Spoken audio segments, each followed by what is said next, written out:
What's up, everybody? So this is going to be episode 3 of the Blue Skies mod. I'm going to give it just a minute, let some people join in. I just finished up a stream on my Life is Strange series, so a couple people wanted to jump over from that, and I'm going to just give it a few minutes. But if you guys are watching this as a video in the future, welcome. And man, this has been actually a really good mod. Like, the story so far is super cool. And I mean, if you haven't ever seen it, or if you know you don't know anything about it, it's definitely worth going and checking it out. So, and it was free. You can download it for free, which is sick. So, all right, let's go.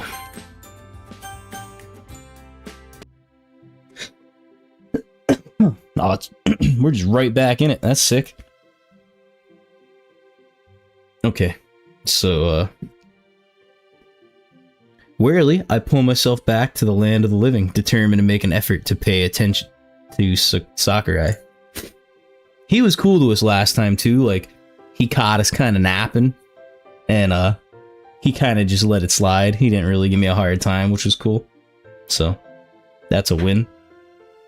Would anyone care to give me a brief recap of the events that took place at the start of the war? It's alright, don't all line up at once. I grinned, marveling at how his humor is possibly the only thing keeping me awake. I hope he doesn't ask me though. It's hard enough staying awake, let alone actively contribute. Luckily, Shiori spares me from that possibility of giving a perfect answer. Well explained. Your teacher definitely deserves a pay raise. He chuckles to himself. Well, I paid attention for a couple of minutes. That means I'm entitled to a nap, right? I don't know, man. Hey, Dave. Yeah?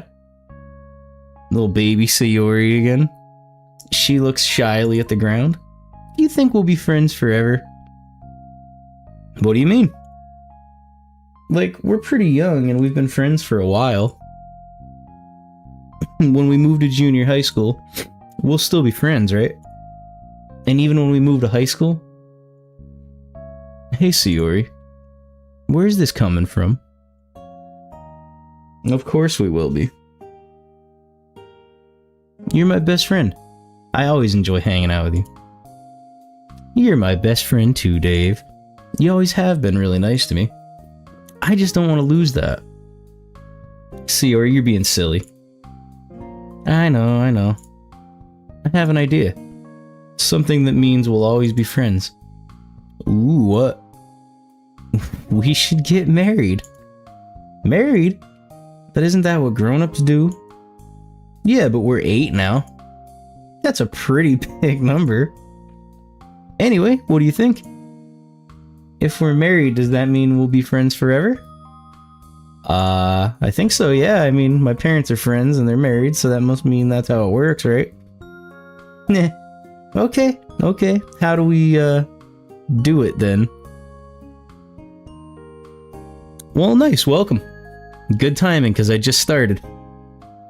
Now, I will say this is the 3rd episode in the series of, the modded version of this, so if you know, don't mind jumping in the middle of the story, then welcome.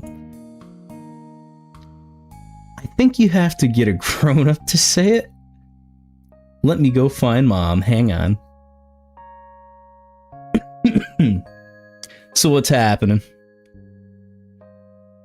Cool. Happy to have you. I got a couple people I'm sure that are going to be hopping on here any minute. I was just streaming Life is Strange there for a couple hours, and they wanted to jump over onto this one, so I was trying to take my time anyway. But yes, darling, what's up? Me and Sayori are getting married. Marriage, huh? My, that's really mature of you two. She smiles fondly at both of us. Oh, you two are so cute together. But being married isn't easy, you know. You'll have to support each other, and more importantly, you'd have to do special things for your partner.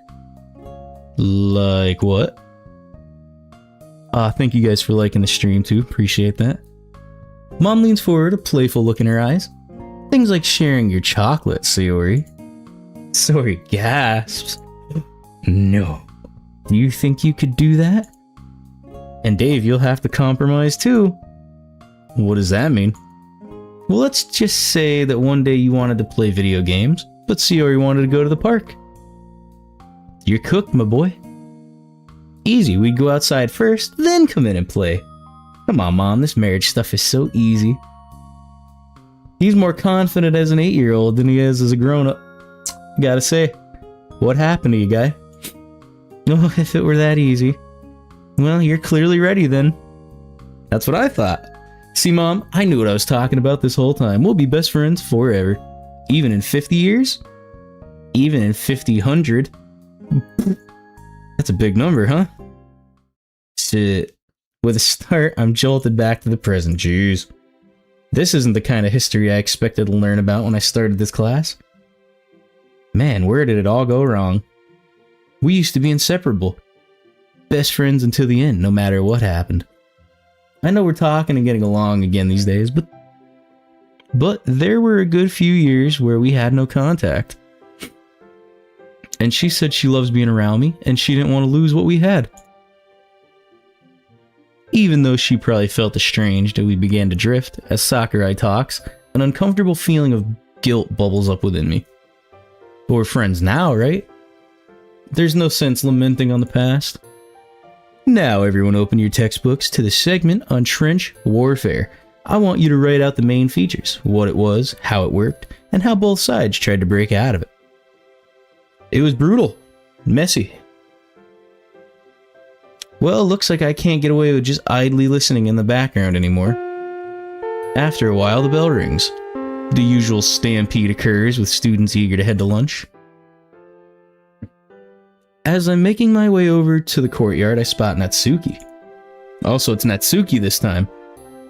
It was Yuri last time. Oh, it's you. I'm alright, I guess. There's an awkward moment of silence. Given, I suppose, as this is one of my first times talking to Natsuki one-on-one. Looking forward to the Halloween party? Should be fun, I guess. By the way, I don't suppose you've seen Sayori, have you? Don't you guys walk to school together? Yeah, but she wasn't there this morning and wouldn't reply to my texts. I end up going alone. Huh, weird. No, I haven't seen her. I'll tell you if I see her.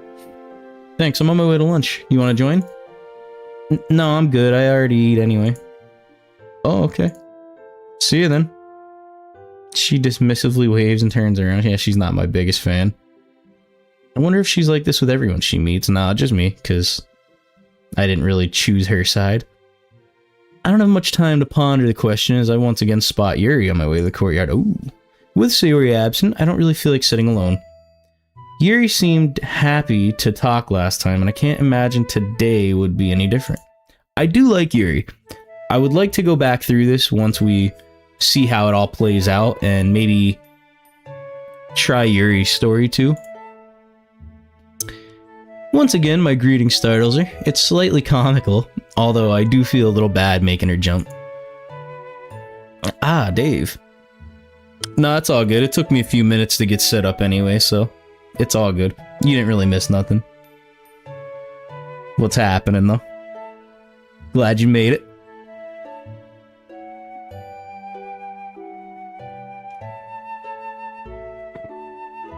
I guess, it's gonna be me and Yuri solo on lunch tonight, so sorry I didn't expect you again. I'll stop being a ninja, I promise. No, I won't. She laughs softly, closing her book and pulling out a box of food. Do you mind if we sit outside again? She nods and stands up. Yo, Belgy, what's up? Did you make it through the shower or you didn't? No, you're just on time. I've only been on maybe not even 10 minutes yet, so you didn't miss nothing. I was trying to take my time waiting for you guys anyway. I know it seemed like a battle. You were having a hard time. Getting distracted or held up or whatever. But I'm glad, you know. Fresh and ready for a long stream. By the way, have you seen Sayori around? Sayori, did she not walk with you? That's good. Good time for it, I guess. Honestly, I'd probably crash after right now. A hot shower would probably do me in right about now. Nah, I actually took one right before I started streaming, so it did quite the opposite. It woke my ass up. I was starting to get nappy. I'm like, wake up, you know.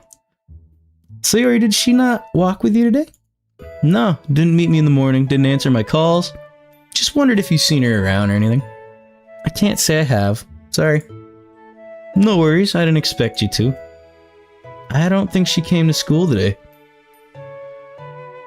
The temporary lull in conversation feels a little awkward.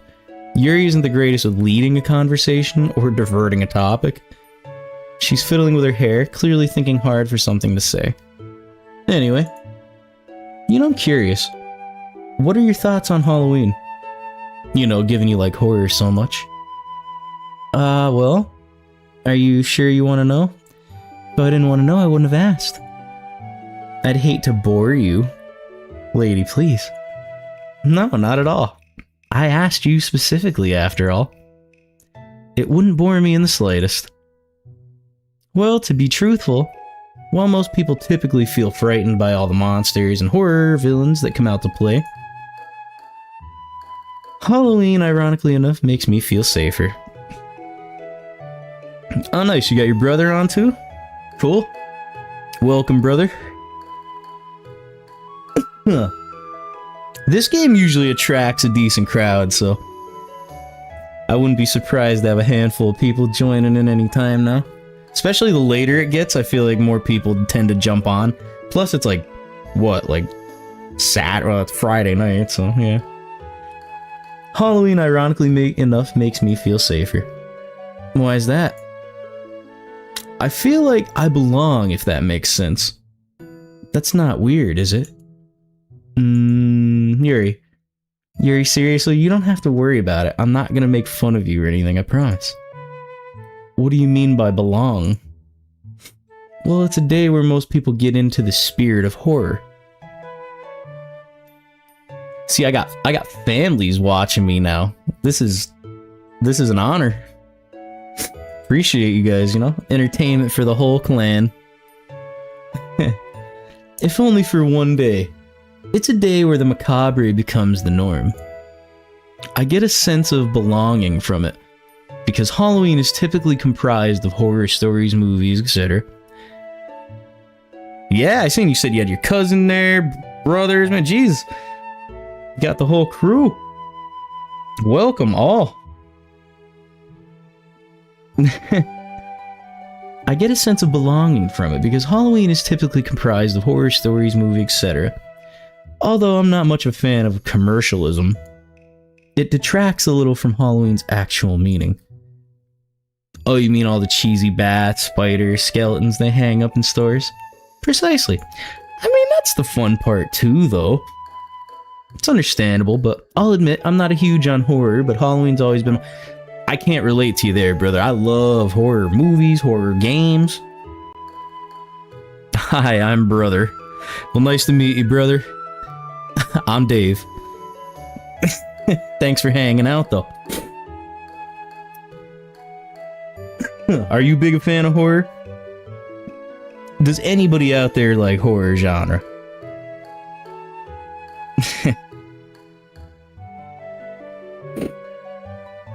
Nah, look at this. I got the whole... See? Me too. I play plenty of horror games, yo. I love horror games. Honestly, the other night, like I said, I played the Skin Stapler.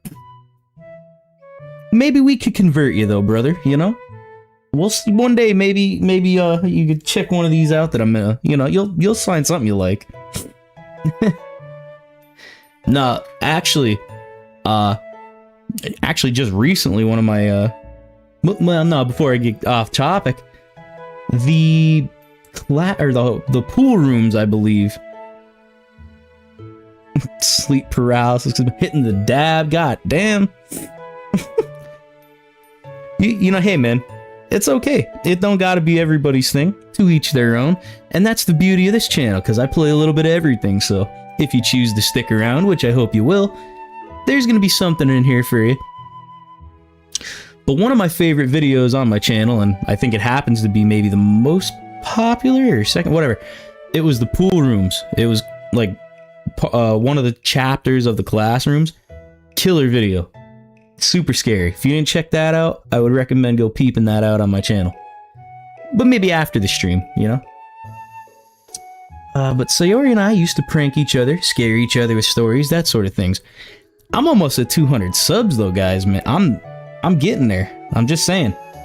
You guys are helping the cause out here. I'm serious. I appreciate everybody. Obviously, we haven't done that in a good few years. Another pang of guilt. Spending such a day with someone else. I imagine that must be wonderful to share. It's definitely something. We carved pumpkins together over the weekend. We'll be bringing them to the club, actually, so you can check them out. I look forward to it. Back to your initial question, though.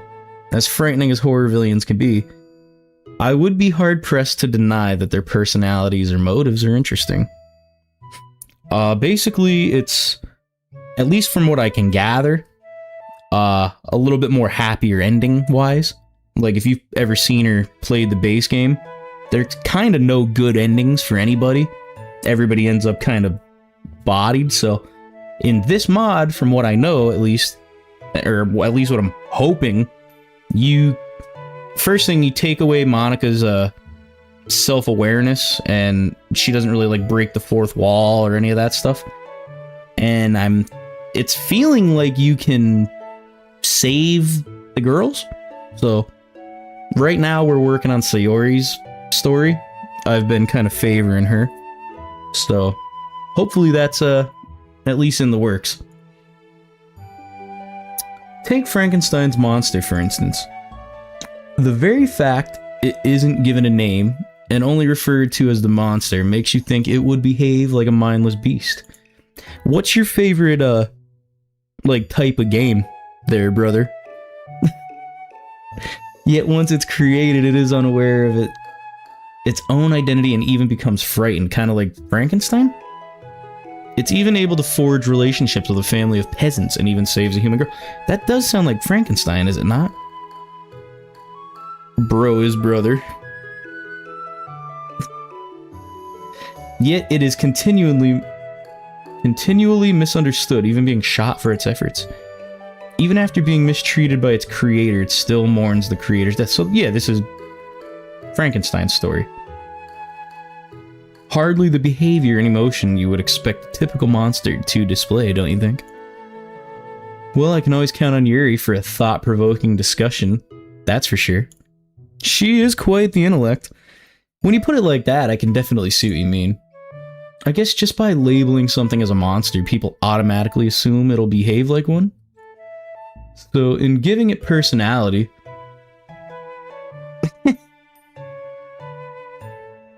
and well, human emotions, it doesn't make you question whether the monster is really, well, a monster? Like Street Fighter type fighting, or like a, you know, like shooters, or what?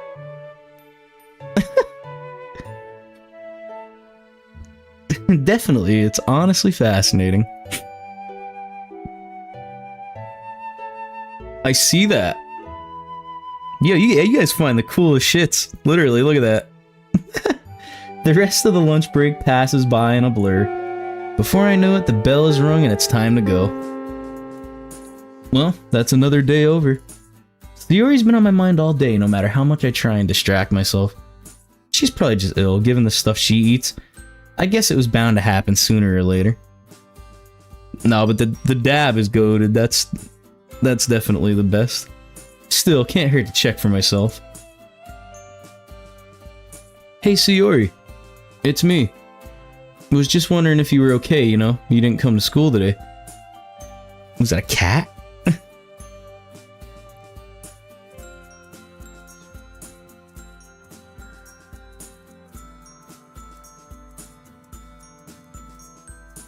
Bro, don't start. Don't start with that shit. I don't want to hear it.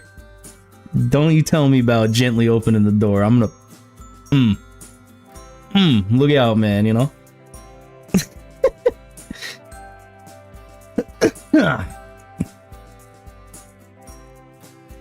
There's a muffled shuffling as I hear footsteps slowly walk towards the door. So she's awake. She's alive, alright?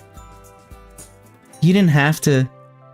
I just wasn't feeling well, that's all. I know, but could you just have at least texted me? I've been trying to sleep it off, so that's why I missed your calls. Sorry. No worries. I didn't slowly open the door. Who the biggest? Hear me out. What are you talking about? Biggest what? No worries. Hey, what do you have? A sore throat? Fever? Yeah, she's still hanging on. She's out. But not literally. She ain't hanging on. Nah, not literally. I've just got a really bad headache.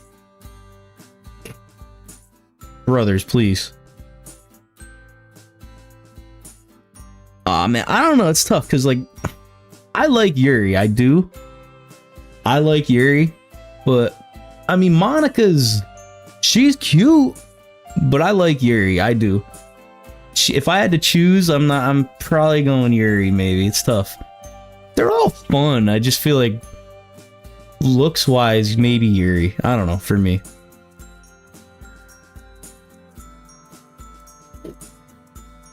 Yeah. I do like Sayori's personality. She's fun. You know. This is my stream play, alright? You're gonna have to get your own. But no, for real, I like Sayori's personality. Like, she's fun and she's cute. So, I don't know. She's a ball of sunshine, even though she's got a little problems. Yeah, like, to be a Natsuki, and the thing about Natsuki that kind of puts me off is, like, she looks like a baby. Maybe we could share. We'll, you know, maybe. I'm feeling dizzy, she says. I can get some stuff from the pharmacy if you'd like. Yeah, I mean, there's like 4 of these girls, you know? There's enough to go around, maybe.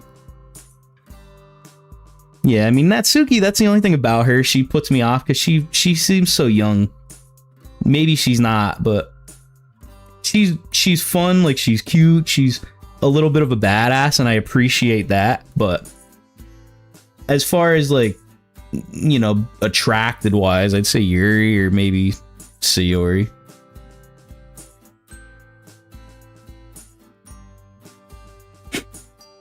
Hey now, bro.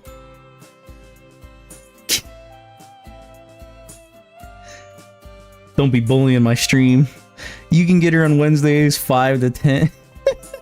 Alright, yeah. Now we are in a custody battle apparently here. Should make you feel better. Nah, it's okay. I think it'll be fine. Don't worry about me. You're gonna drink some Dayquil. That's what all I'm gonna tell you.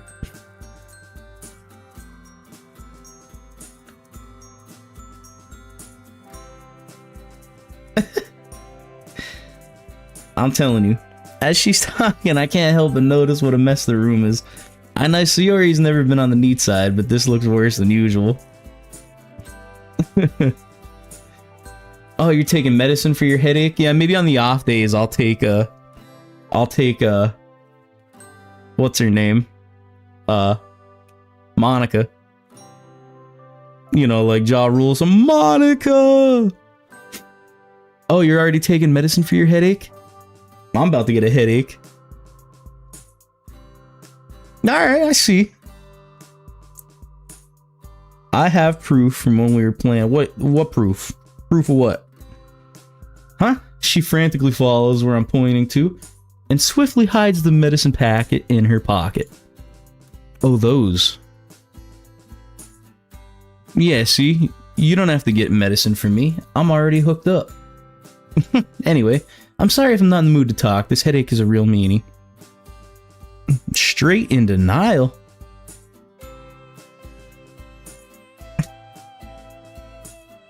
If you don't mind, I'm gonna try and get some more sleep. See ya.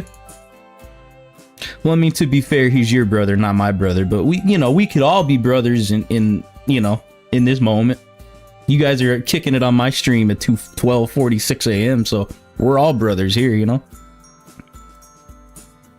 And Belgie, we're, What is it, Dave? Look, I know you're concerned and it's really sweet, but she's like, I'm gonna beat you up if you don't go on. But for once, can you just stop it? I'm okay, I'm just really tired and not feeling myself. I stare at her. Hurt. I'm sorry. I'm sorry. 2 crying emojis. See, that's how I felt too. I was hurt deeply. Alright? I didn't mean to snap you. I'm just really not in a good mood right now. It's okay. I guess it's on me for worrying too much. Nah, she didn't have to do all that. She didn't have to go all in on me like that, but I'll let it slide this time. Well, I hope you feel better soon, Sayori. The soft click of the door is my only response. Aww. There's something going on here that I'm not realizing. The nightmares, the days she's not herself, the refusal to accept my help. But then the next day she's fine? It's given slightly, like, bipolar or maybe a little depressed. Back to her cheery self. Don't cry, it's okay. We're gonna get through this together, brothers. We'll be okay.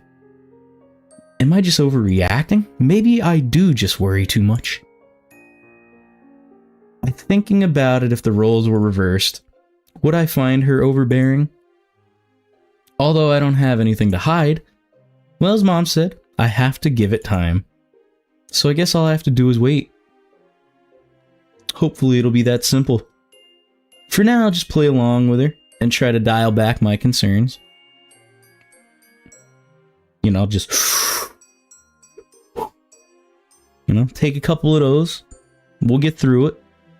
As tough as it'll be. You know, go do some push-ups. You'll feel better. You know, get swole.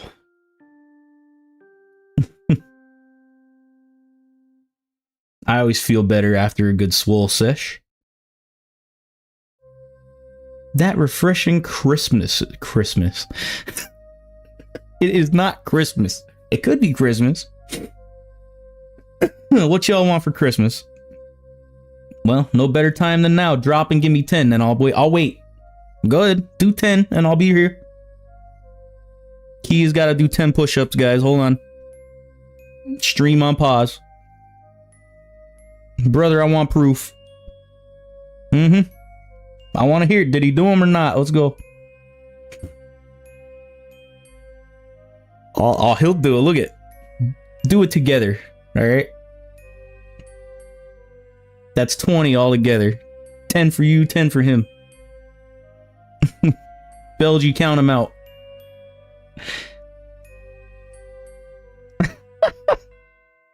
Yes, see? Damn right, Chip. Count him out. That refreshing Christmas in the air. The vibrant flurry of reds and oranges and yellow. See, she just took a shower. She don't gotta do it. She'll be sweating. Bro's done. One of you's done, the other's crying. What the hell? See, but don't you feel better now? I bet you feel like, you know, you could take on the world out here. We're gonna have to let Bro borrow, he's gonna have to get his day with Yuri after this. Vibrant flurry of reds and oranges and yellows gently swirling. It's dark. What are you talking about colors and all? It's definitely autumn. What up, Chip? How it goes tonight, guy? I'm sorry you missed the, Life is Strange, but you're here now. That's what counts. And with autumn comes Halloween. While I'm not into horror as much as someone like Yuri, I've always enjoyed Halloween. No, glad to have you, you know. It gives a good excuse. We just went to lunch with Yuri all alone, and then we went back to Sayori's, and she's having an issue. She was giving me a hard time. It gives a good excuse to indulge in all things horror, not to mention the prank friends and enemies. Man, Sayori and I used to go all out on each other when it came to Halloween pranks. Speaking of, she's late as usual. Sayori, there you are. Yeah, she's giving me a little flack, but it's just because we care. Hurry up or we'll miss out on all the fun. Whoa, look at her, yo. Dude, that's dope as hell. Look at the getup. That's so sick. She looks like she's about to rob a train, like she's, you know, on Red Dead out here. That's sick. Actually gonna close. Yeah, yo, look at the belt and everything. That's very cool. Right to the point, guy goes, yeah. No playing around. I took a little nap after school, so I was putting on my costume. A little nap, huh? Yeah, it's pretty dope. She pulls out the 6-shooter, bro. It's over. Something tells me that this nap was more than just a cat nap. Well, you still look pretty nice at least. A cowgirl, huh? That's what I said.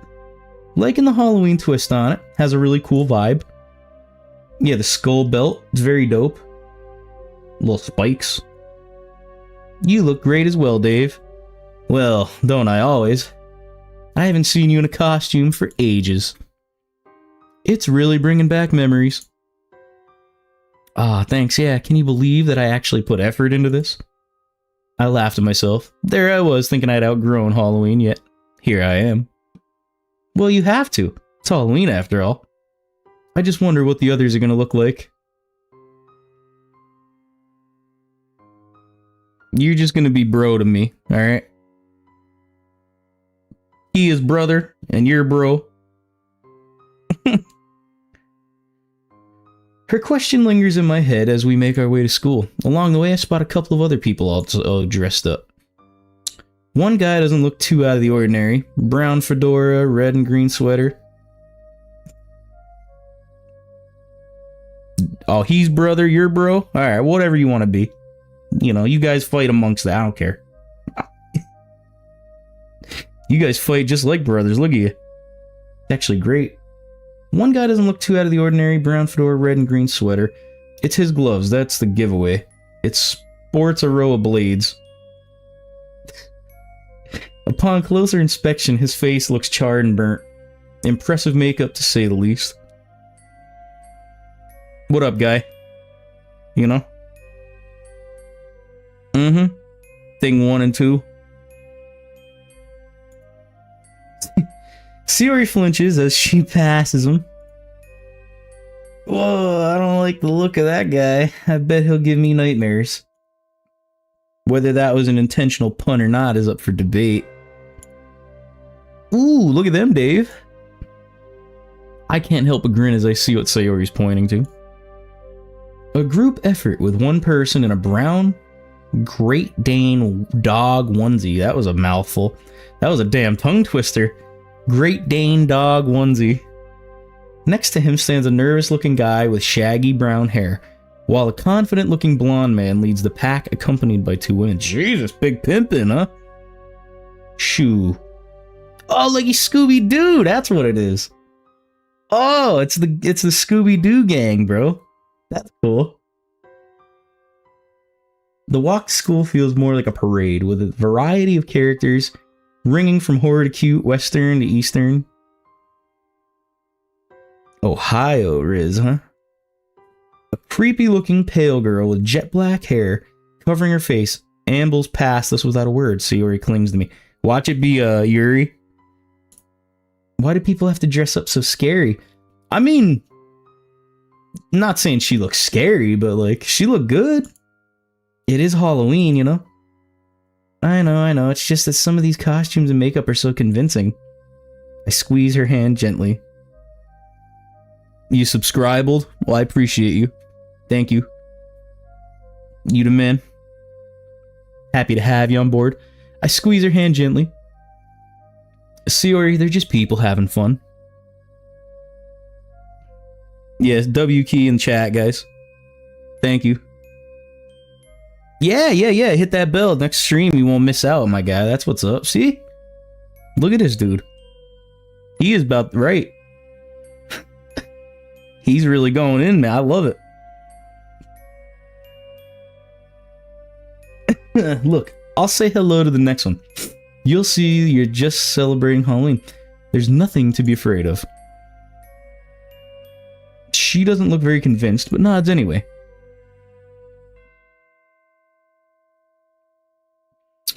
The next person to walk by us doesn't look too scary. Kind of looks like a janitor with dark overalls and an expressionless white mask. So like Jason? Sure, the mask is a bit unsettling, but at least... Okay, never mind, he's got a huge knife. Hey, nice costume. The masked man doesn't reply, although he does stop walking. Now he's just standing there, menacingly, looking at us both.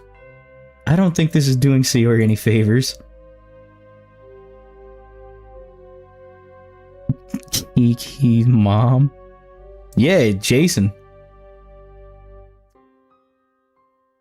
Yeah, Chip just makes he's just the moderator. He handles it. Who's who today? What do you mean? You, on your way to a party? Bro just picks the knife up and he's like, you know, bodies me right here on the sidewalk in front of my woman. And then she pulls out the heater and blows him away. And that's how the story ends. I'm just like,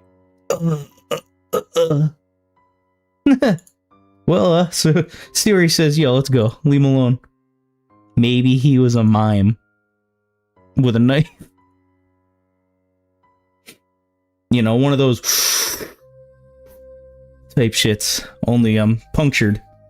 The school grounds look completely different at night. With the lights out and the usual noises absent, the whole building has a totally different vibe. I can't help but shiver slightly as we draw closer. It's crazy how the hustle and bustle of the place really brings it to life. But it's dark. With all that gone, the sleeping school looks like the typical haunted buildings you see in horror movies. Siri? The windows devoid of any light are sinister and uninviting. The faint light of the moon basks the ground with an ethereal glow. Either way, we must be the only students who are breaking into the school to celebrate Halloween. Hardly the most wild of places to break into, but the sight in front of me confirms that it's perfect for the festivity. Sayori, says Dave. Don't tell me you're scared, Sayori. Hey, you are too. I puff my chest out in a comedic display of fox bravado. I'm not. She playfully rolls her eyes. If you say so. By the way, where are the others? They bailed. It's just us. Right behind you. I can't help but let out a yelp of surprise as the unexpected voice causes me to jump out of my skin. Meanwhile, Sayori is in a furious fit of giggles, shaking with laughter. Hey, what's so funny? Don't tell me you weren't scared either. I saw her coming. Monica, look at you! She's like a little witch, that's cool.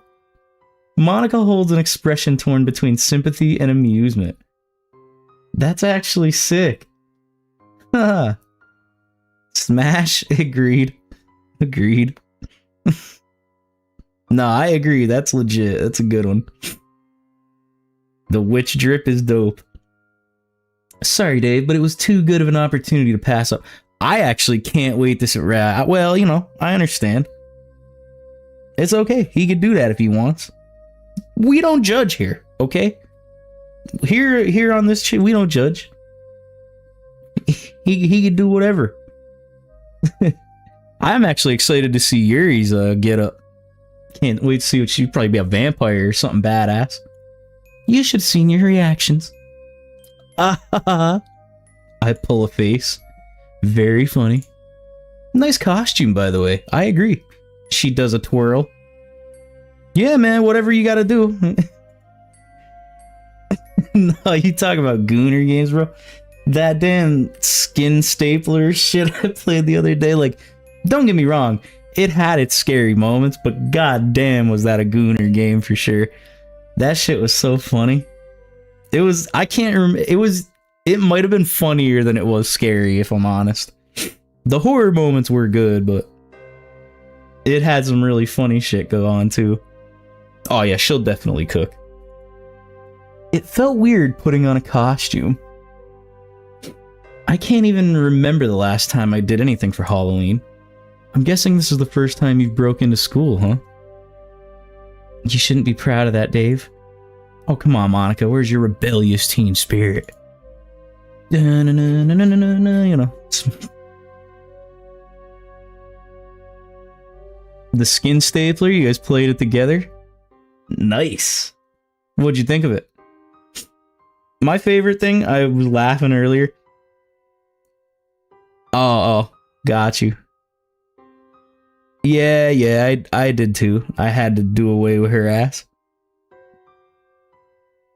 I thought you meant the skin stapler. I was talking about a different game. No, but in the base game, I know what you're talking about. You're a witch after all. Aren't they meant to get up to mischief? Yeah, come on, it'll be a lot of fun. No one will find out. In all the excitement of preparing for Halloween, I totally forgot that Monica was a perfect student. The thought of breaking in, especially into school, must be completely foreign to her. Oh, cookie, goddamn, yeah. I'd eat any damn thing right now, I don't care. Gray eggs are good too if you want to whip them up. We'll be here, you know. Bro'll have to get you hooked up with the recap when you come back. I don't know about a gray egg cookie. One or the other, you know.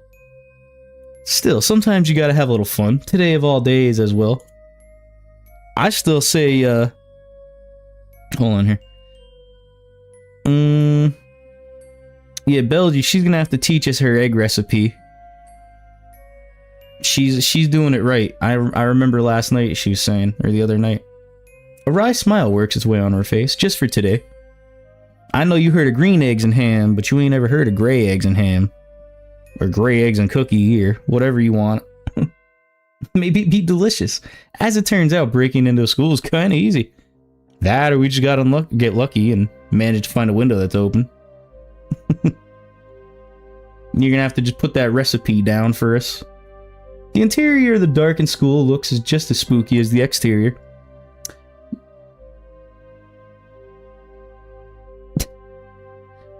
What, me? I'm funny? Shoot, I hope. I gotta entertain. Gray eggs and Nah, she's still here, bro. She's still here. Them gray eggs might have done you wonders. Maybe she found something we've been missing out. You know? Just saying. My imagination's doing me no favors. Every sound we make seems exceedingly unwelcomed. Like we stumbled into the den of a monster. I said maybe me and Belgie get together, we'll do a cooking stream, you know? She could show me the egg recipe. I'll use that to make some French toast. Use a little bit of that pink sea salt, you know, in the grinder. Good stuff. No, you want to know my favorite way to have scrambled eggs? that secret sauce. Yeah. Bro, secret sauce he adds. No. Lemon pepper, bro. I love lemon pepper on my eggs. Delicious, I'm telling you. If you ain't ever tried it, you're missing out. Even with Sayori and Monica near me, I can't help but feel uneasy. I was all for the idea of breaking into school, but now I'm a big bitch. We're here. Now that we're inside, it's only just dawning on me how creepy darkened schools really are. Oatmeal raisin cookie. Kick ass. Kick ass. No, you won't be disappointed, I'm telling you. Lemon pepper on them eggs? Don't matter if they're scrambled, fried, dippy. Why lemon pepper's a flavor? It's delicious. It is good. It is my absolute favorite. Oh, oatmeal raisin. Hell yeah, cookies. Not eggs, bro. He speaks the truth. See, he knows. You did not choose the cookies? Well, at this hour, bro, you take what you got. Like, it is what it is. You go to the kitchen and that's what it is. Oatmeal raisin, bro. What are you gonna do? Fire up the oven? I swear, I heard a rumor that a couple of years ago, a student committed suicide in this very school. Did she hang herself? No, it was Yuri. She was like... I shiver as I simultaneously try to block out the memory and remember more of it. No, you know what's actually kick-ass? White macadamia nut cookies. Those shits, delicious also. They might not be my favorite. Depends on the day, but they're close, you know? They're close. They're up there. Nah, that wasn't it. She just disappeared one day. No trace of her. Almost like her very being was just deleted. Gone. Like that. I mentally shake myself. You know what? I don't know why, and if you guys don't know, I apologize. If you've ever watched Jujutsu Kaisen, this hallway reminds me of like the first couple of episodes. Where like those giant ass monsters fight in the hallway here, like all the way down at the wall. Nah, I mean the OG is chocolate chip, let's be real, like. But if you've ever watched Jujutsu Kaisen, I know I'm off topic here, this hallway reminds me big time of that. Like, the monster comes out of that far wall, and this whole thing gets shitted up, like, wicked though.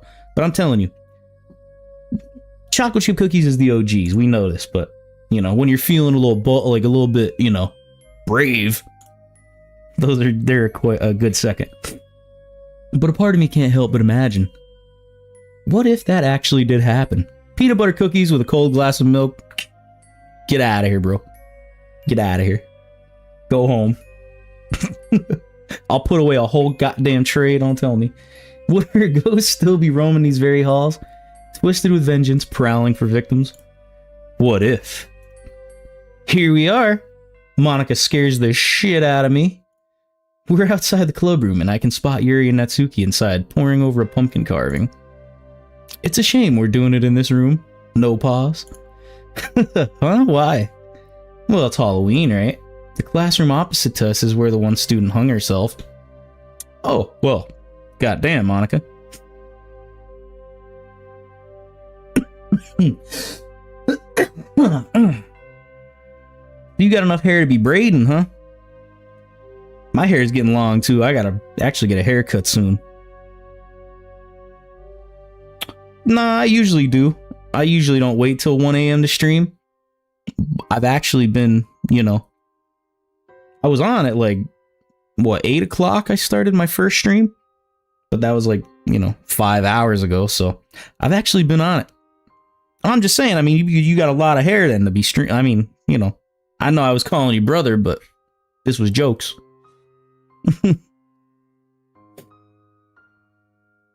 But no, I mean, you know, that wasn't your fault. She just didn't tell you, you know. Brother didn't tell bro. She's getting the hair braided. I freeze as Monica winks at me, opening the door. So why ain't cousin on the shit? She could be getting the, you know, she's doing the hair. She could be in chat too. But if she would have told you, you know, like 5 hours ago, bro, you could have been here the whole time. I'm just saying. But now if you hit the bell, you won't miss out. Next time you'll be on early. I'll be on early. I might have to. Well, the beauty of this is, though, this will be up as a video after the stream. So, you know, whatever you miss, you'll catch up on. But, Belge, you ain't got to go tonight or tomorrow night. Is that what you're saying? We'll start up earlier tomorrow. Early birds. You two look great. Yo, look at Yuri. Yuri, you can't go to bed without checking out Yuri. Check it out. Look at. She would not like. Why? I already got all of them. Yo, look at. Check it out. I knew she was going to be a vampire. Bro, she's got like the Lady Domitresque from Resident Evil going on. I mean, not the color, but the corsety dress thing. That's what that reminds me of a little bit. And the hat. Oh, and she's tall like that too. She's tall like that too. Smash. See, he knows ball. Look at him. Absolutely. Same. Yeah, it's similar, but I like it. Yuri blushes. It looks like she's gone for some sort of gothic vampire outfit, which, given her taste in horror and poetry, is a really good outfit. But I understand in this situation. Interdimensional. Yeah, I mean, if Natsuki's not like a black cat, like, I'm just saying, that would probably be what she is. But it reminds me, like, if that was white, it's the same feel of that Lady Domitresque as, what was it, Resident Evil Village, right? Wasn't it Resident Evil Village? You guys know what I'm talking about. Come on. That big, tall vampire with the big melons, you know what I mean? That's what it looks like to me. Just a different color. Thank you, Monica. It is quite enjoyable to express my love for horror in this way. Poems are, of course, gratifying to write, but this makes a nice change. Whose cousin? What? What the hell is going on out here? I thought you were the bro. Sayori wanders over trying to figure out what Yuri's meant to be. Are you, a vampire? Yes, a gothic one, in the vein of Anne Rice's vampires. Ah, alright, I see what you're saying. Typing on brothers. Well, don't go messing up the braids now, but it was nice to see, you know, to say hi. It's not too dark, is it? Relax, Yuri, it's Halloween. There's no such thing as too dark. It's pretty much a day dedicated to horror. It's fitting. I just don't want your hair to be all busted because, you know, she decided to stop and chat, but... I really like yours as well, Natsuki. Pretty split. Let's see it. Bring it in. Boom! Natsuki's a skeleton. We were dead wrong. Dead nuts wrong.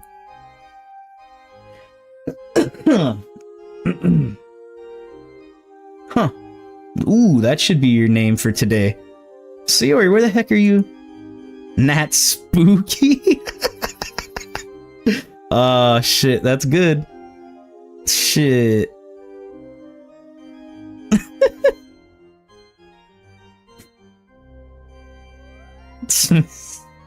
Smash. Mask on or off, though. You know? It's not spooky now, you know?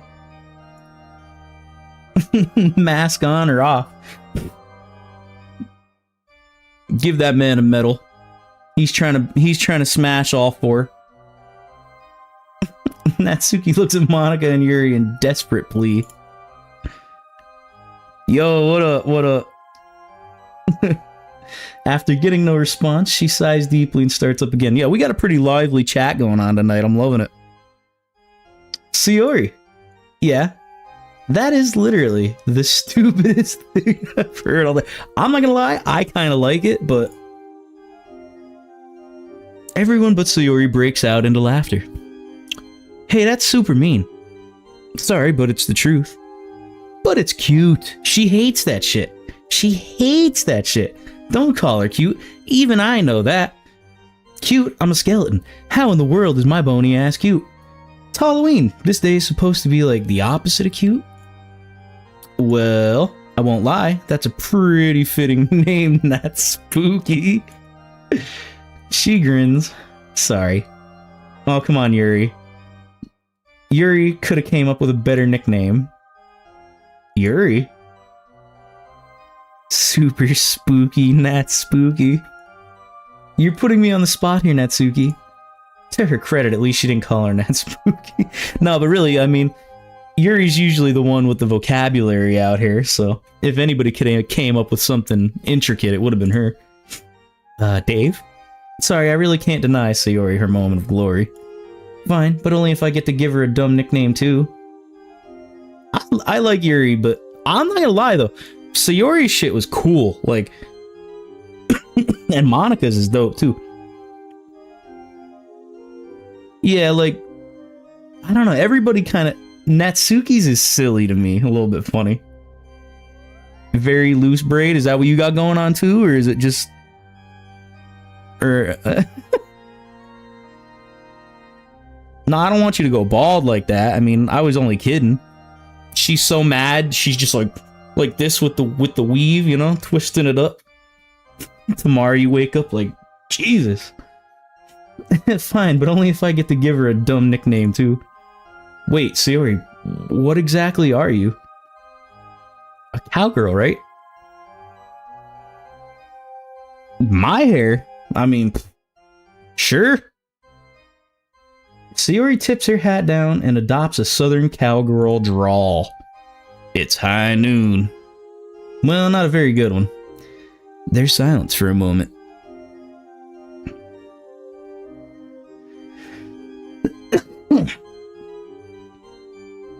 If you listen closely, you can almost hear the tumbleweeds going by. A rubber room? Damn. fitting for a cowboy at least. Sayori, it's midnight. It's high moon then. Yo, the writing is OP. Alright, this is good. This is funny. You've been watching too many spaghetti westerns, Sayori. Me too, actually. I've been watching the shit out of some Clint Eastwood lately. The Dollars trilogy, bro. The Good, the Bad, and the Ugly. Great movies. Shoot, Josie Wales. Spaghetti? Now I'm just hungry. This is part of the reason why I like Halloween. It really brings everyone together, even if the premise of the festivities is a bit dark. A spaghetti western is kind of like... I mean, for like I said, a good example of a movie. Have you ever seen The Good, the Bad, and the Ugly with Clint Eastwood? I mean, technically those are like a spaghetti western. Creepy pasta. No, we're not talking about Siren Head, bro. Like... Clint Eastwood, my guy. I figured you'd like Halloween the most, Yuri. It's pretty much a day dedicated to horror.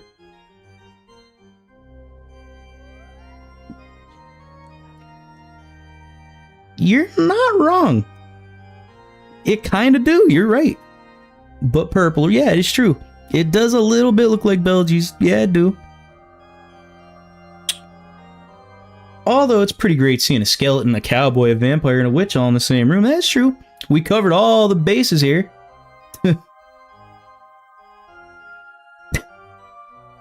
Not exactly every day you get to see that. You know, the banger, the bloodsucker, the bones. And Monica.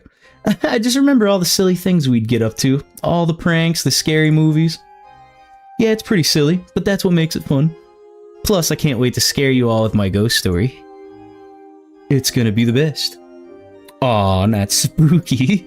Please don't make it too scary.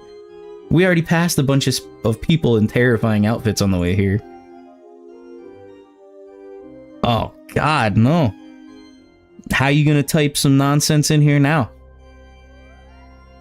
This horrible guy with a glove and made of knives? Freddy Krueger, you mean? Yuri smiles softly, no surprise she recognizes the character. Ah, you won't sleep well tonight, will you, Sayori? Sorry, Sayori. Can't make any promises. Why the sadness, Belgi? What happened? We all share a collective laugh as Sayori pouts. Speaking of festivities, I brought something that I believed would contribute to the intoxicating nature of the mysticism of Halloween. My God. Oh, crisis averted, bro. Found it. We're good. She's good.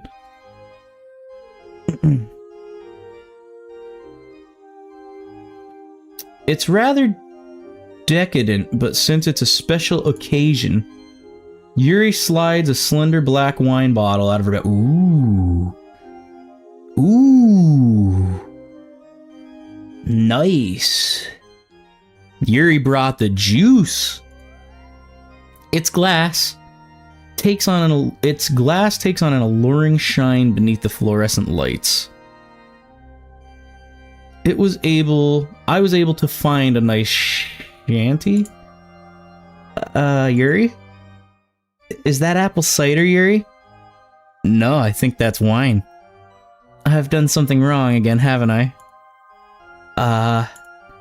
I don't think alcoholic drinks are allowed on school grounds now, are they? Neither is breaking and entering, but, you know, here we are. A bridge of what? I hope it's not piss. Yuri knows ball. This is true. She came prepared. It could be blood. She is a vampire. Ooh. Ooh, what if, this is like some Lost Boys shit. She's the head vampire, and it's wine mixed with her blood. We all take a sip, and then we turn. Oh, could be. I hope so. Not to mention that we're underage anyway. This guy. Bro, just go home. You know what I mean?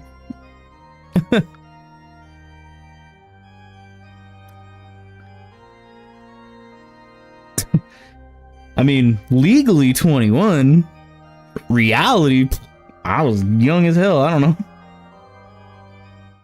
Although that's never really stopped anyone from drinking.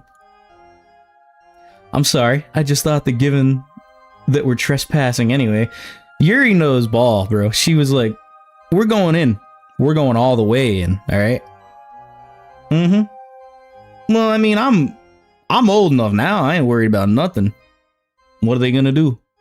Arrest me? I don't know what I was thinking. And now the atmosphere is ruined too. It's not ruined, my guy, okay? It's just funny how Yuri has more balls than him. Fine, Yuri. At least you didn't bring it during a regular club meeting. Right. Just be careful not to let anyone catch you with it.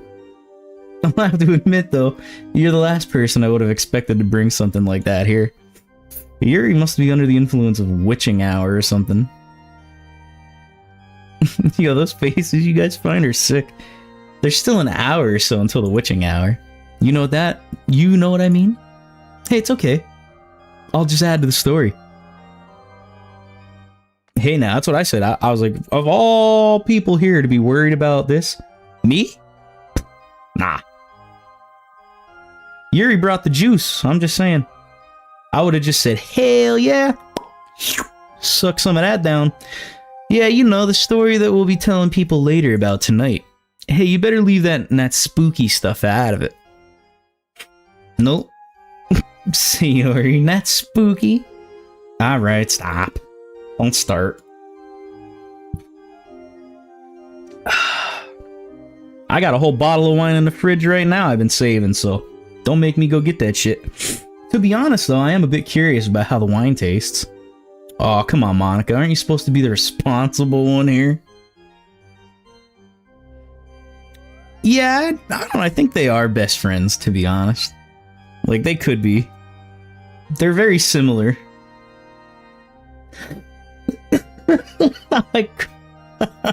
Yeah. The conqueror here, bro. Ah, shit. I grabbed them all. Only, you're right. She casts a wistful gaze at the wine as she says that, though. I'm just saying, mask on or off, bro. How you doing that spooky? Sayori and Natsuki seem to be glancing at the bottle curiously as well, while Yuri hesitantly stows it back in her bag. Let's move along to the main events, shall we? Who wants to share their poem first? Genghis Khan. Yeah, I mean, hey, I don't blame him. Who wants to share? Oh, we get Halloween poems? What the hell? Who we do first?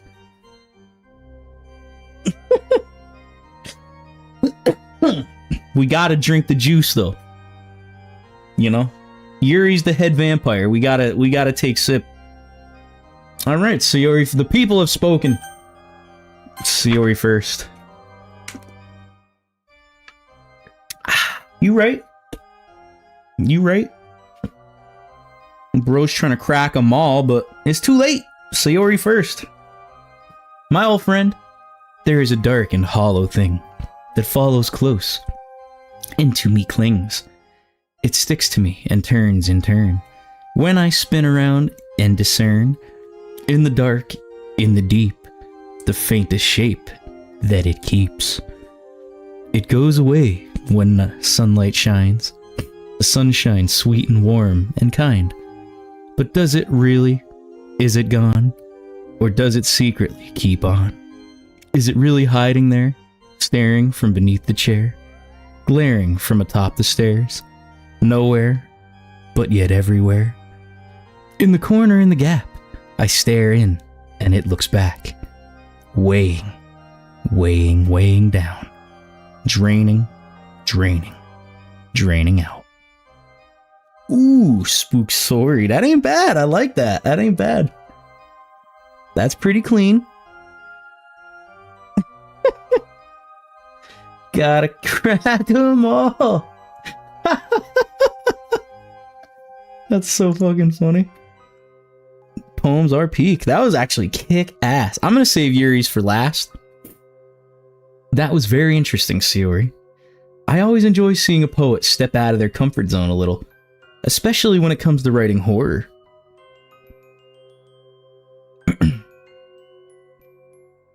Can't write a poem for my life. So you could draw, you could sew, but you can't make a poem? I believe you could, you know? What do you mean? You typically don't write darker poems, correct? Unless I've misinterpreted. No, you're right, Yuri. This was a real change of pace and it was fun.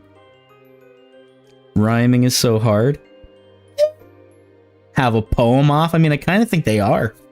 Or do you mean all of us should? This was a real change of pace and it was fun. Ah, well, I'm glad my suggestion has gone down well then. I figured it would be fitting for the occasion. Yeah, we could all type in our poems in the chat. This is my stream. Watch me gleam. Yeah. Yeah, we could all have a poem battle here. You know, I don't give her too much praise. She'll start thinking she's the next Stephen King. Yikes. Hey now. I'd be a great horror writer. Actually, no, wait, I wouldn't. Stephen King's pretty wild though, for sure. I'm not big on, like, you know, actual scary stuff. Makes sense. What's the poem about anyway? Shoo. That's the one. Hippity hop. Alright, we got some tough competition out here, guys. That's our first submission. Makes sense. What's the poem about anyway? Ooh. Well, it's about whatever you think it's about.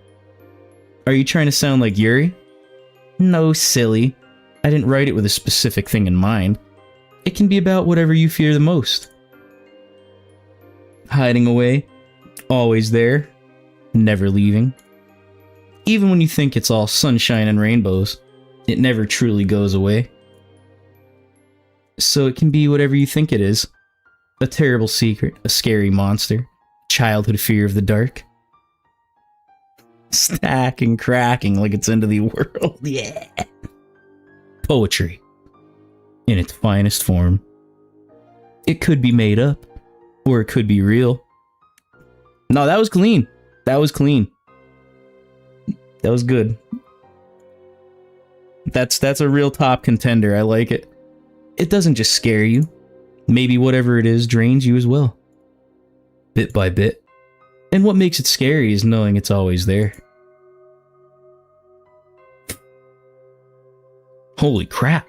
It's safe to say that no one expected that from her.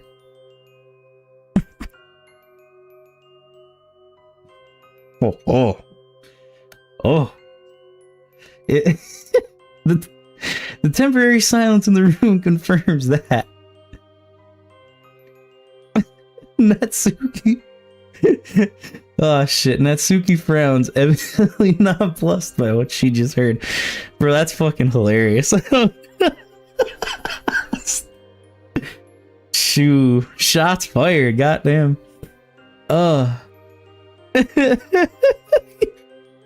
Stacking and cracking, and then they're like, really? Shut it down, bro. Ain't having it. Even the cool, calm, collected Monica looks a little taken aback. Yuri, on the other hand, smiles contentedly, seemingly unfazed by the somber explanation coming from Sayori's mouth. Wow. Okay, it's not just me who didn't see that coming, right? Laughter fills the club room. I mean it, Sayori. Your use of metaphors and use of darker thematic imagery was very refreshing to see. I want to get a good look at Yuri there, yeah. I like her pimpin' hat. It's very cool. Even the little lace she's got going on under the collar. Cute. Natsuki. Kidding. It was great, Sayori. Aw, you guys. Do you want to hear Nat Spookies or Monica's next?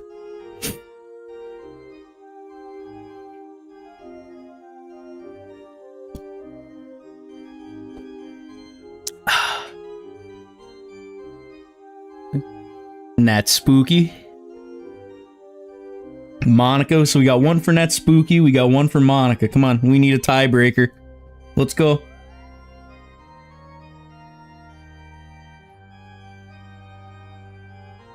No need to cry. Just break the tie. Monica's maybe? Monica? Alright. Monica it is. Oh, shoot. Reverie. I wake up. Cold, black night. Silent and still. That's spooky. I fall to my knees, splinters in my hand. Dust in the air, cold. Where am I? I reach for the light I need. Is it there? The switch is pressed. I feel the warmth on my face, and my hands, and my arms, and my... I wake up. It's dark all over. Cold. Silent and numb, I reach my hand out. I have no eyes to see, but I can feel it. No pause. I press the switch.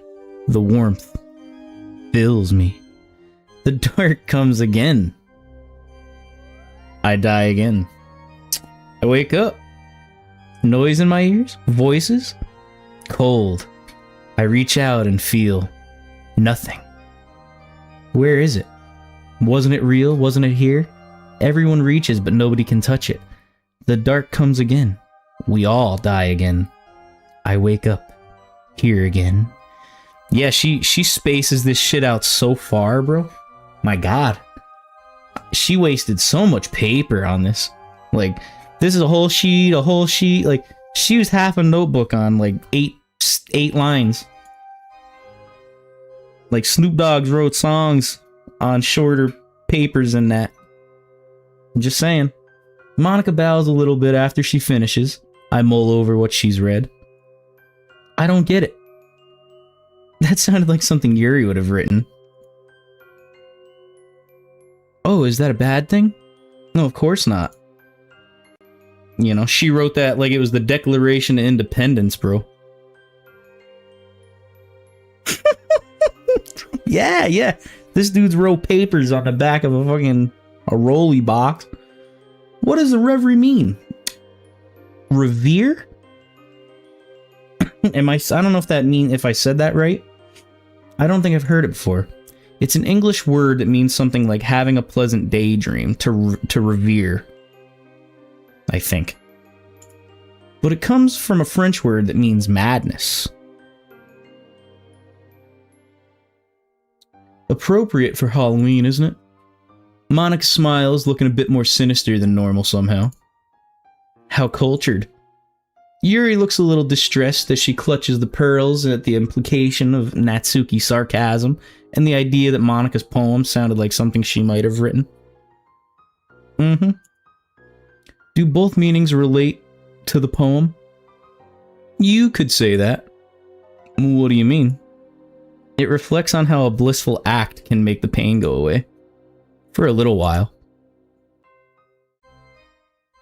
Who wants to share their poems next?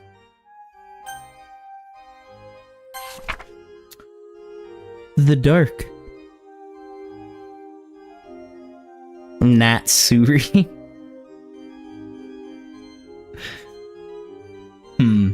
Sometimes I lie awake at night, sitting in a room devoid of light, and think about the monsters waiting in the dark. I can't even imagine what they look like. Maybe sharp claws and skin lined with spikes. Maybe a mouth that could swallow me whole. Maybe red eyes that could pierce my soul. Oh, I hope so. They could eat me right now. If they wanted. Yet they wait. Waiting for me to close my eyes. Waiting for me to dream of the light. Waiting for the perfect moment to strike. But now I'm thinking about the monsters and I'm still lying awake in the dark. It felt like there needed to be more to that. I like it. I do, but it felt like it fell flat at the end, like it was about to be there and then it just kind of cut off. It was like there could have been more, you know, just a little more. We needed like a couple lines, that's all. Could have finished a little stronger than that. Yeah, I know it's not great. It was good. I liked it. It was like 8, maybe a 7 out of 10, 7.5, you know? But I'm really waiting for Yuri's. I know it's going to be good. It's pretty obvious that horror is something out of your comfort zone. Hold on now. There we go. But you did an exceptional job at combining your style of writing with horror. Fear is a very complex emotion, so it's a challenge putting it into simple words, but I'd say you did quite well. I would have to agree with Monica. Fear isn't something that is meant to be completely understood. The complexity behind what a person fears and why they're afraid of it is almost unfathomable. Your poem is about a fear of the dark, or more specifically, a fear of the unknown. Yeah. I don't like not knowing what's there. I don't like not feeling safe. Vocal character.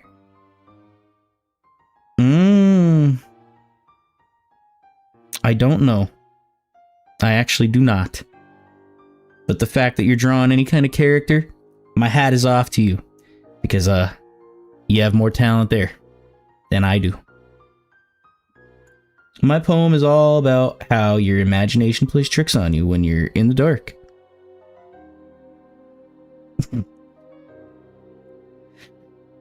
You know there... Fuck. You know there's no such thing as monsters, but like, you can never be completely sure. Right. Do y'all believe in Bigfoot? I want to know. Y'all were talking creepypastas and cryptids and shit earlier. I think, Bigfoot could be out there. Yeah, no. What about the, some shit like the Loch Ness Monster, Mermaids. What about mermaids? Pretty convincing. Them shits have been around in recorded history as long as it goes back. Yeah, I'm sure there's plenty of fakes. But shit, like, especially the mermaids, boy, I think them shits might be real. I don't know.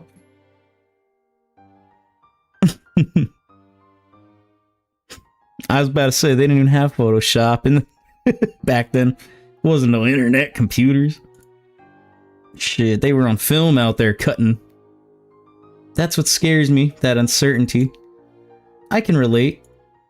Photoshop's been around since 1897, didn't you know? But as I was saying, it's certainly a feat encapsulating something as complex as fear into simple stanzas.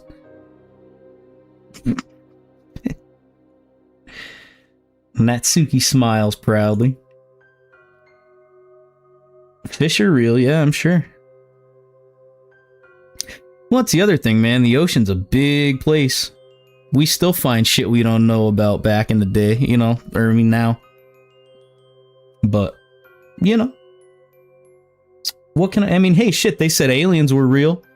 We all knew that, but now they came out and told us.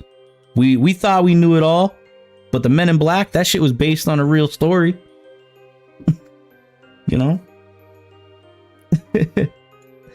Yeah, well done, that's spooky. Sayori, if you say that one more time. Anyway, moving on. Who wants to share their poem next? Ooh, Yuri!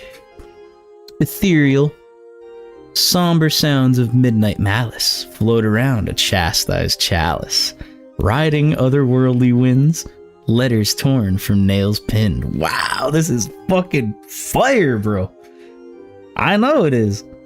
Shit, a looming figure takes my hand, leading me through with sympathy canned. Cumbersome weights ride my shoulders with the serenity of falling boulders. Oh, this is so good, guys. God damn. Their words are muffled by lament. False reassurance fails to dent the fierce facade of fleeting fear. Time is lost, no longer here. Cobalt nerves, fractured soul, with the luminescence of coal. Clacking footsteps from below. Echo, echo, echo, echo. Yo, that was killer, bro. Absolute cinema. I couldn't have said it better myself. God damn, was that good. Whew, absolute. Just with a B, just like that, but with a B. But I like absolute too. It's like my dad says miracle. When it's like not miracle, it's a miracle. That's what he says, Yeah. But absolute correct spelling, yeah. Absolute.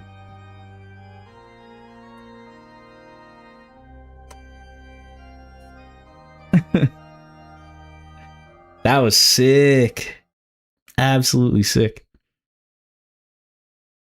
Yeah, absolute. I don't want to hear nothing else from you. That's the perfect word. You patented that shit. It's good. For a moment, the room is silent. Oh no, I went too far, didn't I? No, it's just the kind of thing we were looking for. No, that shit was fire, man. Goddamn, alright? That was the bomb. Would you like to tell us what you were thinking of when you wrote this? Does it? We don't need to analyze. This shit was good. Yuri takes a deep breath. She's about to break it down. It's a bit hard to describe, but sometimes there are nights where my mind just seems to be full of noise. Nights where I can hear. She trails off absent-mindedly. Did she get caught up in her own poem that much? Earth to Yuri. I wish it would have changed the name to Nat Spooky when she talked. I'm sorry, I didn't mean to get sidetracked.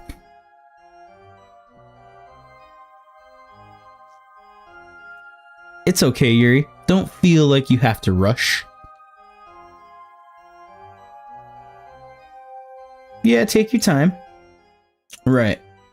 Well, as I was saying, I wanted to try and capture the feelings one might have a little bit on a bit of a dark night. Wait, aren't all nights dark?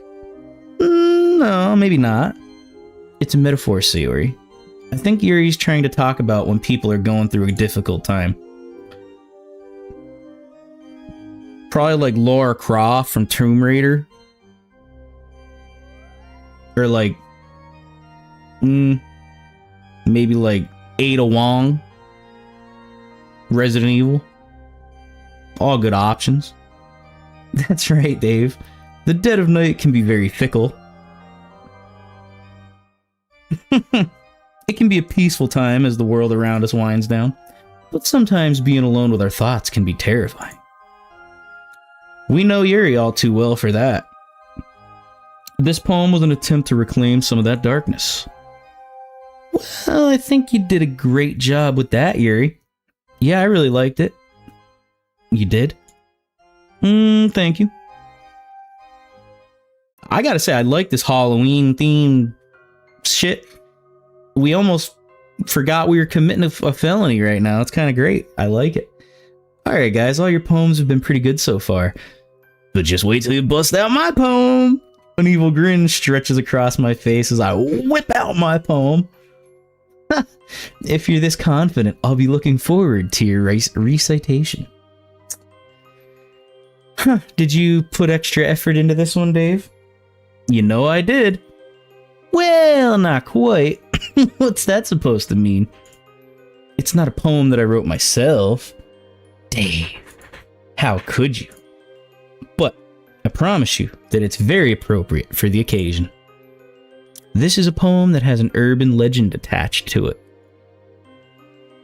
Supposedly, if you read it out loud, you'll be cursed so that something tragic happens to you. Huh. I gotta fix my hat. Soul Eater. I have not. Yo, what up? Good to see you. Glad you made it. Supposedly if you read it out loud, you'll be cursed so that something tragic happens to you. You know what I was watching a little bit today? It was The Apothecary's Diary. That was a pretty good anime. If you guys have never seen that, it's actually a pretty kick-ass show. Good anime. Eating souls. But yeah, Oodle, good to see you tonight. Glad you made it. It is, it's very good. It's Oh, you've seen it? Nice. Supposedly, if you read it out loud, you'll be cursed so that something tragic happens to you. See, I mean, I've never seen Attack on Titan. Cyberpunk, the thing is, I love the game. I mean, I played the absolute shit out of the game, but I've never watched the anime. Haven't been into anime until very recently. I watched, I mean, if you want to count like Dragon Ball Z or like Naruto, those are ones I watched as a kid. But other than that, recently, like, Jujutsu Kaisen got me started, kind of. And then I watched one called Hellblade. That was kick-ass. And now, like I said, I watched that Apothecary. That was a good one. Supposedly, if you read it out loud, you'll be cursed. Maybe even die. Ooh. Dave, that's so scary. I know, right? It's great. This poem is titled Tomino's Hell, written by a poet named Saijo Yaso.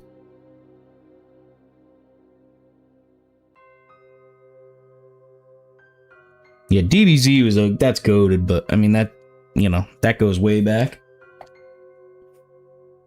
It all just so happens that this is the poem I'll be reading you all. Never seen that one either. One Piece? I'd like to check it out though. At this very moment, Dave, don't do it! What if something bad happens to you? Yeah, right. It's called an urban legend for a reason, you know. Emphasis on legend, as in something that's not real. Still, I'd like to see the data on all the people who've read the poem so far. And statistically speaking, it's likely that something tragic will happen eventually to you anyway. In my grave.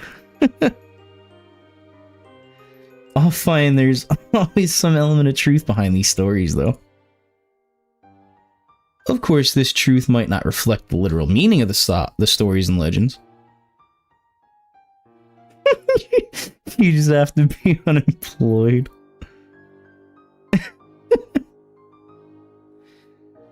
Shoot. However, there's likely... Y'all are funny as shit, I gotta say. Y'all are funny. However, there's likely a message behind the legend. Yeah, I'm not gullible enough to believe any of this stuff, though. And that Spooky's a tough guy.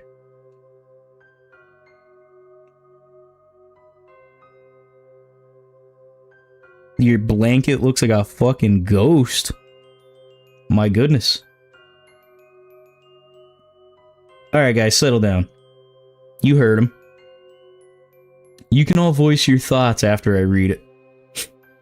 Maybe it's the weave, you know, the spirits came to say, hey, put that away. You can all voice your thoughts after I read it. Tomino's Hell. Elder Sister, this is the first poem of our own that we've ever gotten to read. Just saying, this is a huge moment in Doki Doki, you know, ever. This has never happened before, guys. Alright? So if it sucks, I'm just saying. Tomino's Hell.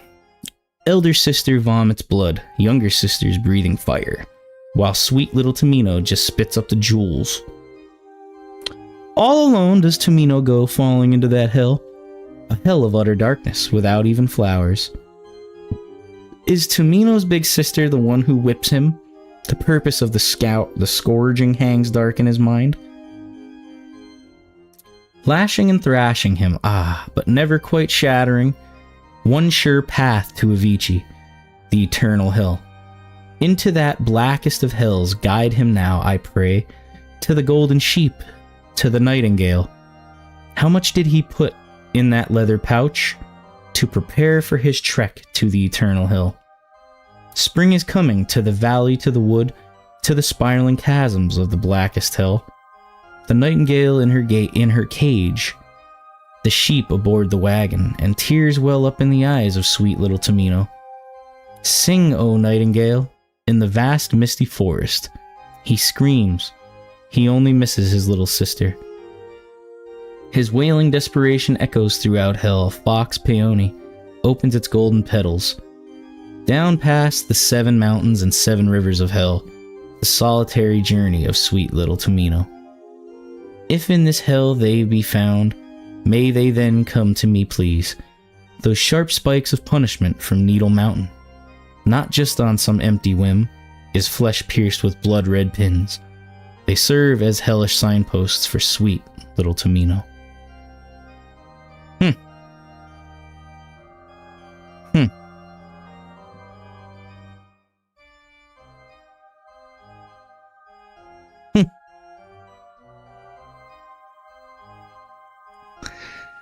It was alright, but he didn't write it.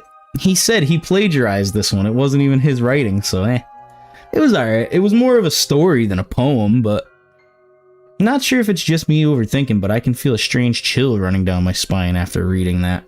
And to be honest, I mean, I don't know if I read it with the right cadence necessarily, but it felt kind of like, I don't know. It didn't rhyme. It didn't really flow as nice. So, like, Yuri's was perfect. That one, it flowed, it rhymed, it was really well written.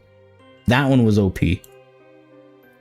Dave, that was seriously too scary. Nah, it was alright. Like, if you're gonna plagiarize some shit, it better be good. It was like, it was mid. I should probably downplay it, at least for Sayori's sake. I'd have to agree with Sayori.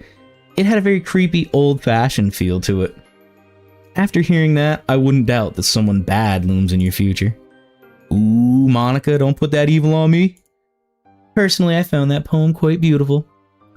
Thank you, Yuri. Of course, it's certainly eerie. But there are a lot of symbols and metaphors that I could pick out just from hearing that one. I think that I'll have to look into this poem more in my free time. You guys think that was scary? It was pretty meh, in my opinion. Me too. Us too. We all agree. We're all with that spooky on this one. The poet was clearly trying too hard to be edgy and smart. Well, if you have to sleep, I understand. But it was nice meeting you. I had fun. You're fucking funny for sure. Needed that. All the humor, it just feeds off each other. I love that. I need that. Makes these streams so much more fun.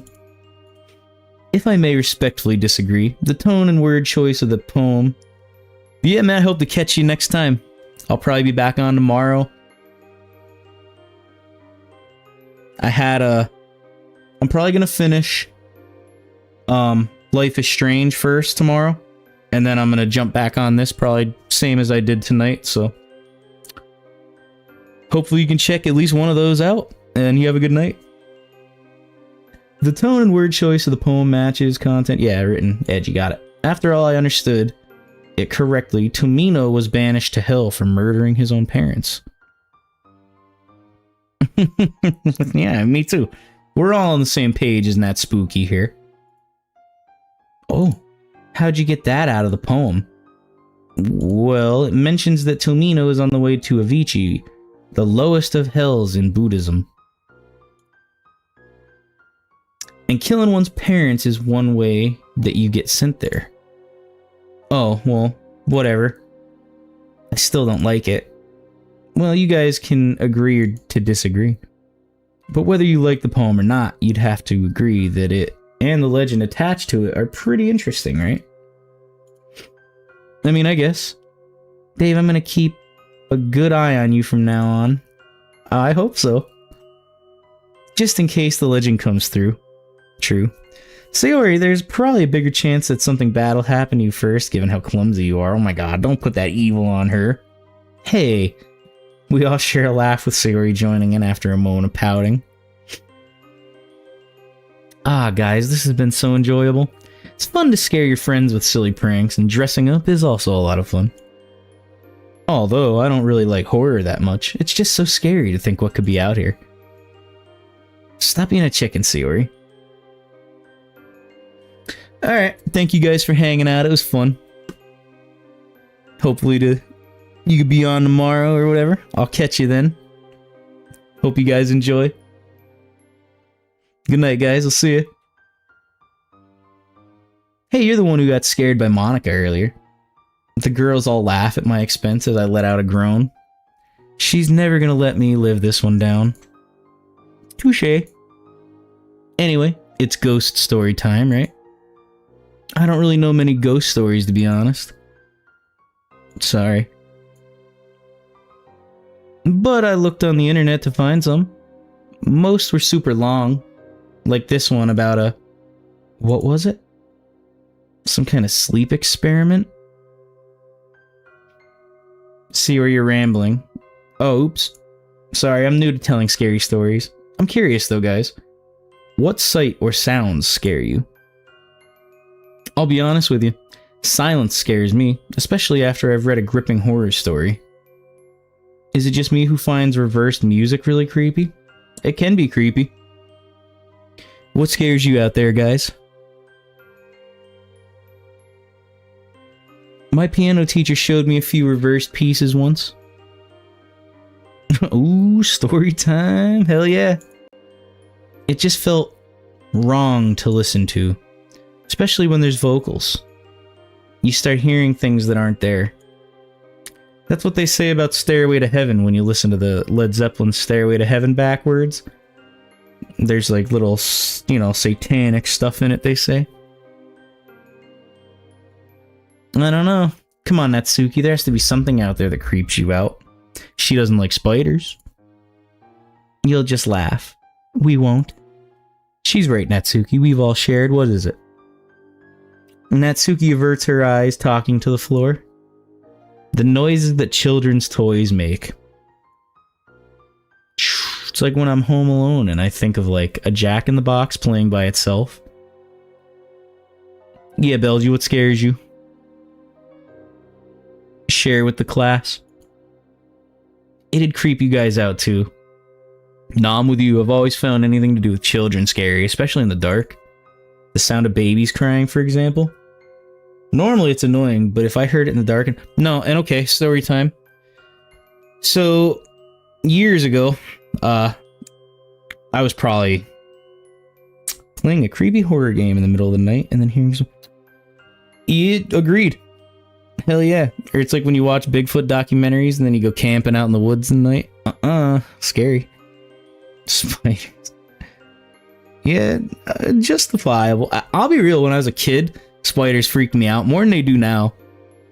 I still don't like them all, especially the big ones, but yeah, they creep me out a little bit sometimes. But now I'm like, yeah, I can I'll pick them up and shit now. I'm not even worried. But speaking of like baby noises and dolls and shit, me and my friend Josh, a long time ago, we were just walking up the street at our buddies. And it was like probably midnight, 1 o'clock in the morning. I don't know. And we were walking through like a little neighborhood. And I swear to God, we heard a baby doll say mama. It scared him. Like he was walking on this side of me and we heard it from there. A grown man, bro. Okay, I'm talking. We were like 18, maybe 19 years old probably. This dude grabs my arm and jumps to the other side of me, and he's holding on to my arm like a scared little kid, and I'm just looking like, what the hell was that? Like a baby doll? Like, did somebody put that in the bushes on the side of the road? But true story. That's like some shit you'd hear about in like a movie, or never happened, but it was more like a jump scare, creepy than it was. But to see a grown man jump out of his skin like that over a baby doll, we never found the doll, by the way, but we heard it. We didn't go looking, we just kept walking. We walked a little quicker after that, I'll be real honest. But, shit. I shiver. Well, it's fitting you mentioned that, Dave. Don't you remember that argument we had on Halloween back when we were like 10? No. Siri, where is this going? We were both on our way to a Halloween party. It was pretty quiet out, so you could hear everything. It was a little creepy. Like, I don't know if it was planned, if somebody put it there just to fuck with us or what, but man. He bro left the ground. Like, he jumped clear off the ground, and 1 minute he was here, the next he was on this side, and he just squeezing my arm with both hands, scared to death. And I'm just like, like if some shit would have jumped out, bro, it was up to me. Like, I would have had to save us. I would have had to fight because he would have just pissed his pants, and probably that would have been it. It was pretty quiet out, so you could hear everything. I heard the sound of a baby crying, but it wasn't coming from inside anyone's house or anything. There weren't many people in the streets either, and it definitely wasn't one of them.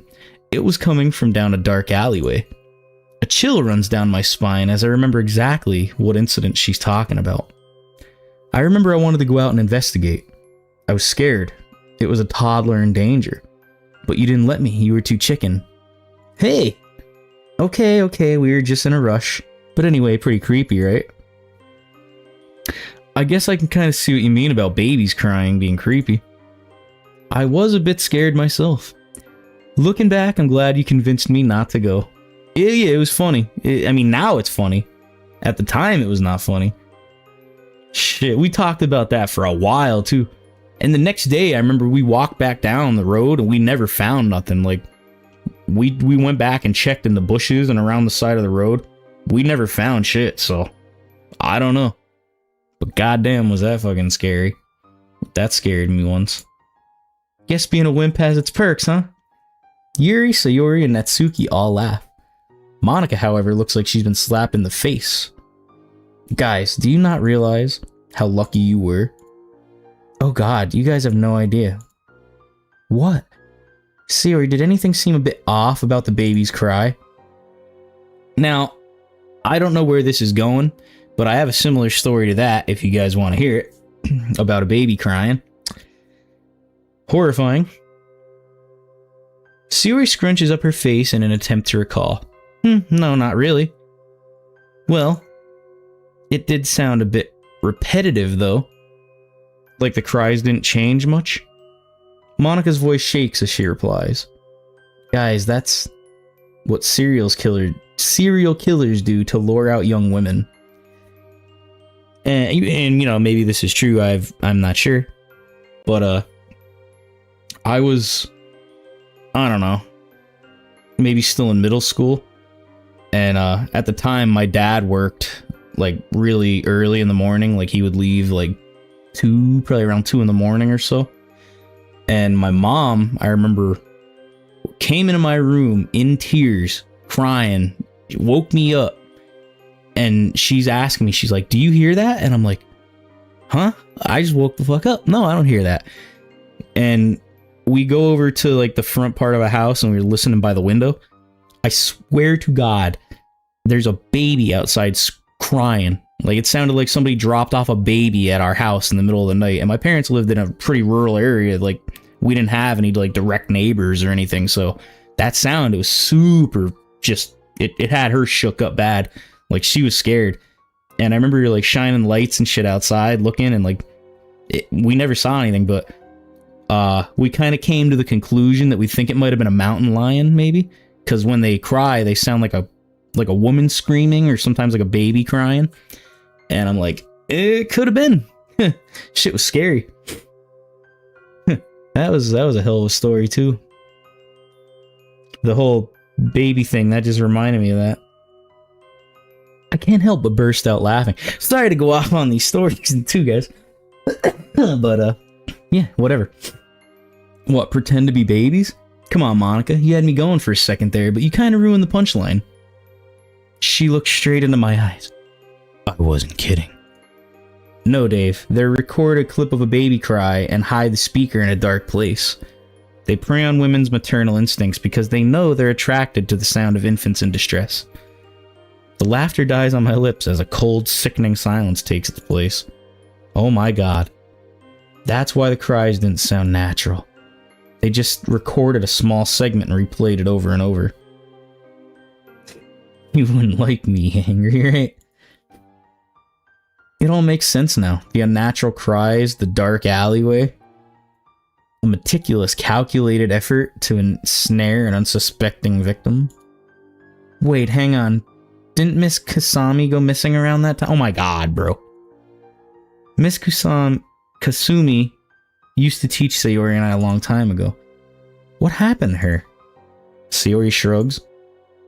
We were told that she moved away suddenly to work in a different part of the country, right? People used to spread really scary, horrible rumors about what happened to her, but they don't really make sense. Hang on. She had a child of her own that year, didn't she? Oh, Sayori's crying, bro. Oh god, she did. And my parent... Why do I have goosebumps? What the fuck? I got goosebumps, bro. Like, look at my arms. That's nuts. Why is the hair standing up on my arms? And my parents wouldn't really discuss her whenever I asked. They were super dismissive of the whole thing. I always wondered why. Oh my goodness. Wait, you guys actually believe that? Everybody looks at Natsuki shocked. Oh, come on. There's no way you guys almost walked into a trap. Besides, that's just an urban legend. What happened to their teacher then? She just disappeared and Dave's parents refused to talk about it? I don't know about you, but that just seems pretty convenient for the story. Well, maybe some things are better left unanswered, huh? Although I do hope Sayori and I are just misremembering. Well, on that cheerful note, how about we move on to the next story? I'd like to nominate Natsuki. My story? Do you not have one? Hey, I never said that. I do, but it's just, I got it off the internet. I don't like horror. So if it's bad, it's not my fault. Natsuki clears her throat. Anyway, it's about these two friends named Aoi, and Noriko. Basically, there's a rumor going around their high school about people going in and out of an abandoned house on the outskirts of town.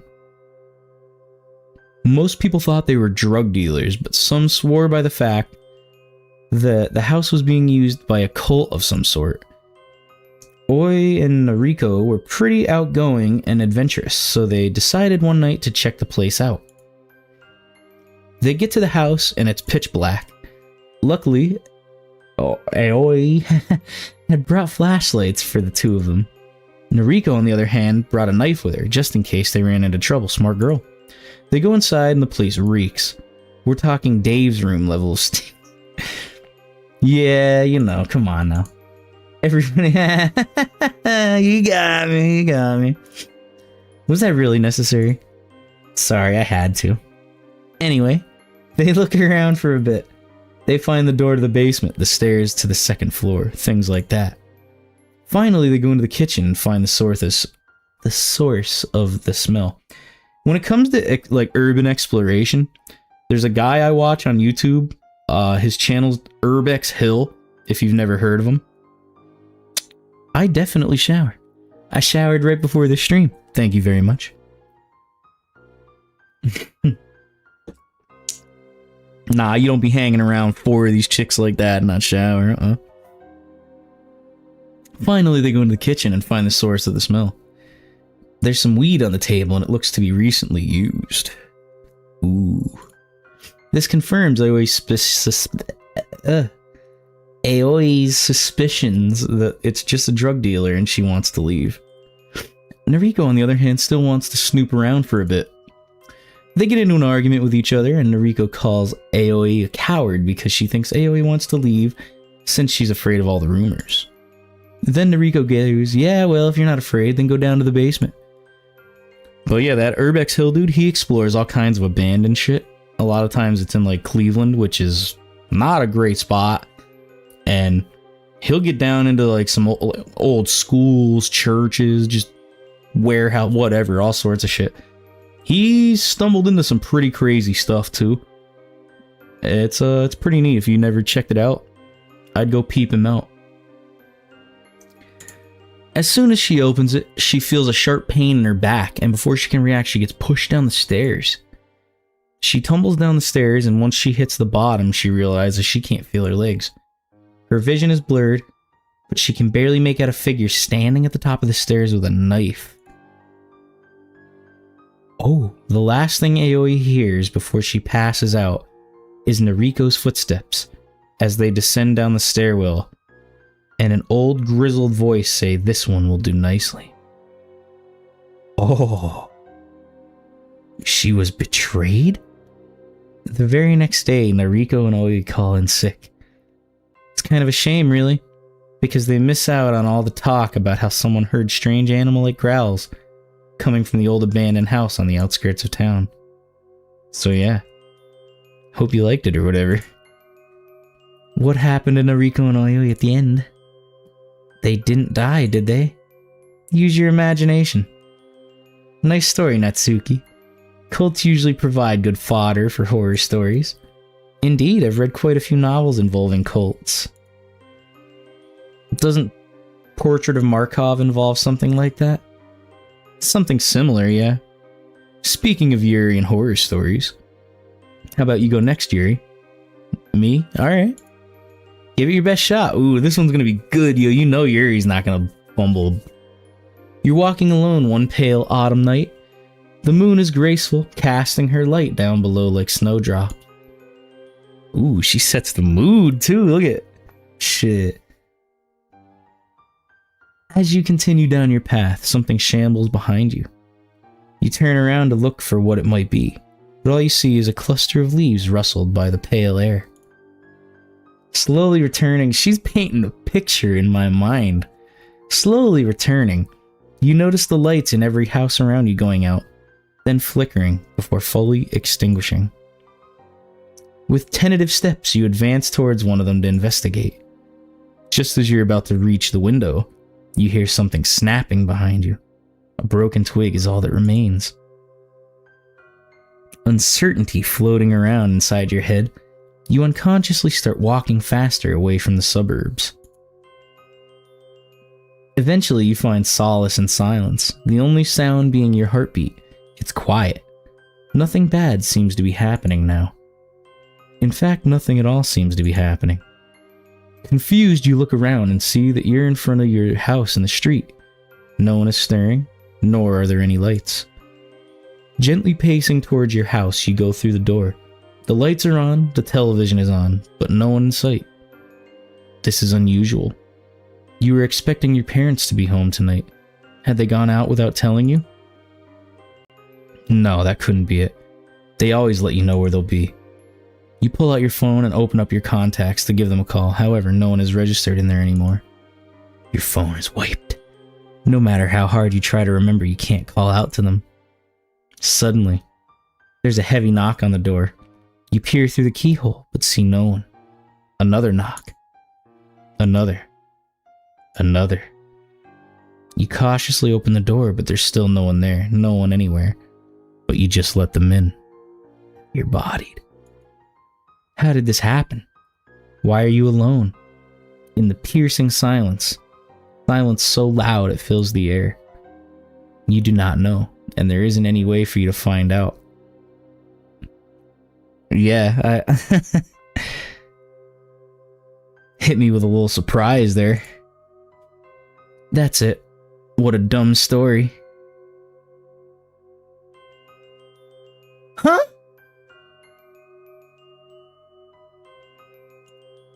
Nothing even happened. Where were the scary monsters and stuff? That was one of those psychological horrors. It's because Nat Spooky said I stink. So she said that I probably don't shower. There is no greater fear than the unknown, Natsuki. Except Nat Spooky. Sharp claws can be prepared for an enigmatic silence cannot. Sharp claws can be prepared for enigmatic silence cannot. Okay, I was like, huh? Her words, bro, are just so sophisticated. Sometimes I'm just like, huh? What's more fearful? Something you know is coming, or something... What is more fearful? Something you know is coming for you, or feeling safe when you're in fact not? Quite a somber note at the end of your story, Yuri. We can always count on you for a good horror tale, huh? Anyway, I'll go next. Ooh, Monica's gonna let us know. Although a scary story, now that I think about it, I don't think I've come up with a ghost story before. I haven't read too many horror stories either. Ooh. Well, I guess that isn't a surprise. Just make one up then. It'll be fun. Well, I can't say I've tried that before. Monica, your whole life was a scary story before this. Are you trying to get out of telling a story? Oh, of course not. Now that I think about it, there is one I've heard of. Monica's expression turned serious. The mood in the room turned serious. She uses the same intensity she did for when she read her poems, and everyone quiets down. A number of years ago, Tanabata had come along as it does every year. It's the story of a lost little girl. Where am I? She cried. She cried and cried, hoping desperately she could find someone to help her. But the little girl was alone. Nobody could hear her. But just as all hope seemed lost, she heard a voice. Isn't the night wonderful? The girl looked up. Where before there was nobody was now a man in an elegant yukata. He wore what looked like a Noah mask, but it was completely blank. Behind the man stood a stall, masks and lanterns of all sorts hanging from it. Bro's the mask salesman from Zelda. How rude of me, the man admonished himself. He just collects faces. Welcome, dear customer. Your heart seems unhappy. Why not take a look at my wares? The man said as he gestured to the masks behind him. He's gonna steal your soul and put it in a mask. Please take one that will bring a smile to your face. The girl looked at the masks. There were ones that looked frightening, ones that looked strange, ones that looked exotic, and many others. What about your mask, mister? The girl asked. I'm sorry, but this mask is very special. It's not for sale. The girl looked sad. I like that mask. It looks really cool. The man laughed softly. It has been called many things, but this perhaps the first time it has been called cool. Would you like a fruit? The man asked, picking up one from the tree behind him. They're sweet and delicious. The girl reached to take it, but the man pulled his hand back. Ah, they're not for children. The girl was confused. But just tonight it should be fine, he said as he offered his hand once again. In the festival of the night, children can become adults, and adults become children. Is that true? Asked the girl. And the man assured her it was. You're back, huh? Just couldn't stay away. I understand. The girl took the fruit and bit into it. It was unlike anything she had tasted before. It was almost overwhelming, but the flavor was wonderful. It's good, the girl said happily. The man laughed again. I'm glad you think so. There's plenty, so please eat all you like. As she ate, the man took down a mask. We're telling scary stories. What about this one? The girl took the mask. It looks like me, but she looks like a princess, the girl said in awe. Do you like it? Please take it. But what about money? Asked the girl. I think he's gonna steal her soul. I don't need money. Instead, I would like to be friends. Is that okay? Of course, the girl agreed. From now on, we're friends. I'm glad, the man said with gratitude. Why not put on your mask? The girl did so. She was overcome with a strange feeling. Why is it? She asked. Ah, at long last. I have dreamt of this moment, my dear, my Eve, my only friend. The man smiled beneath his mask as he spoke as the light of the stars began to fade. For it is the festival of the night, where children become adults, and adults become children, let it be known. Another unconventional horror story, I see. Yep, I guess Monstro's horror stories are more popular than you'd think. I rather like the mysterious tone. I did too, it was very good. It was pretty good. It's very reminiscent of the style of Asian horror stories. You guys have a weird sense of what's scary. I mean, this story isn't necessarily meant to scare you to death. Spirits don't have to just be frightening, you know? They can be kind of cunning or trickery, man. That's a little bit of the Halloween thing too. Aren't things supposed to be scary today? But Halloween is fun too, not just scary. Alright, you guys, break it up. Let's just all agree to disagree again. Monica smiles gratefully at me, while Natsuki shoots me a disgruntled look. You know, we all wear masks, not spooky. Look at you. You know? Anyway, guess it's my turn to tell a story. So, this is something that actually happened to a friend of mine. Ooh. You know, see, I told some real life stories, and now it's this guy's turn. Oh, really? Yes, really. So it happened to Sayori then. Huh? This story's about me? Is that true, Dave?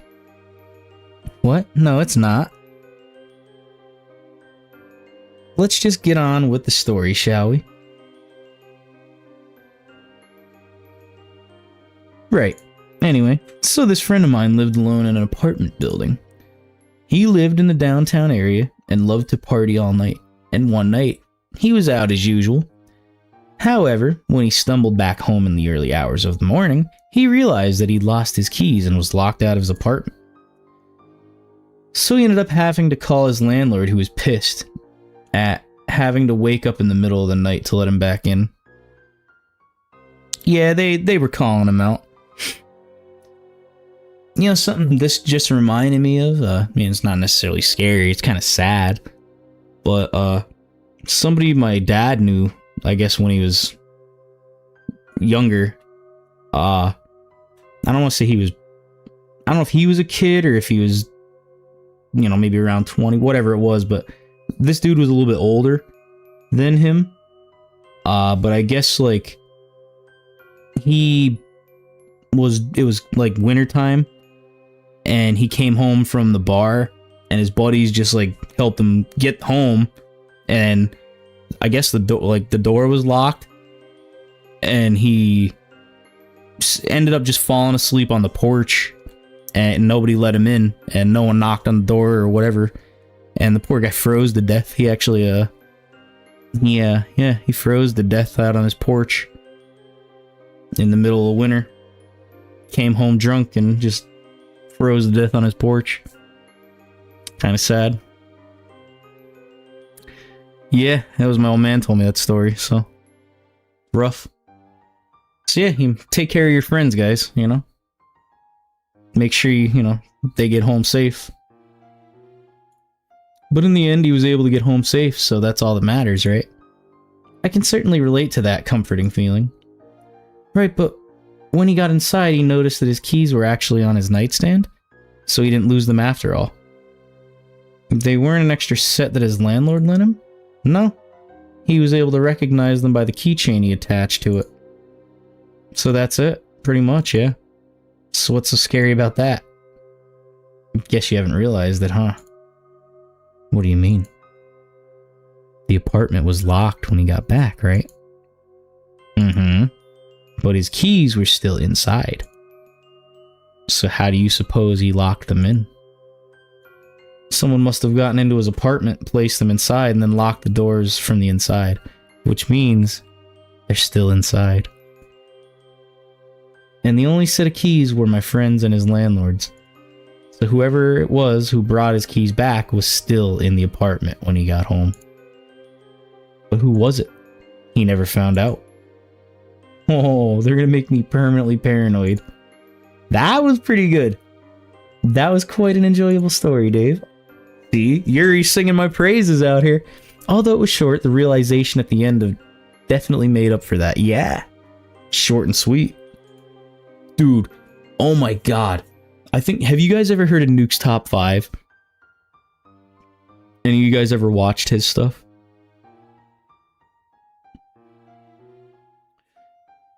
I remember I watch Nuke all the time, and he does like scary video, kind of like compilations, I guess you'd call it.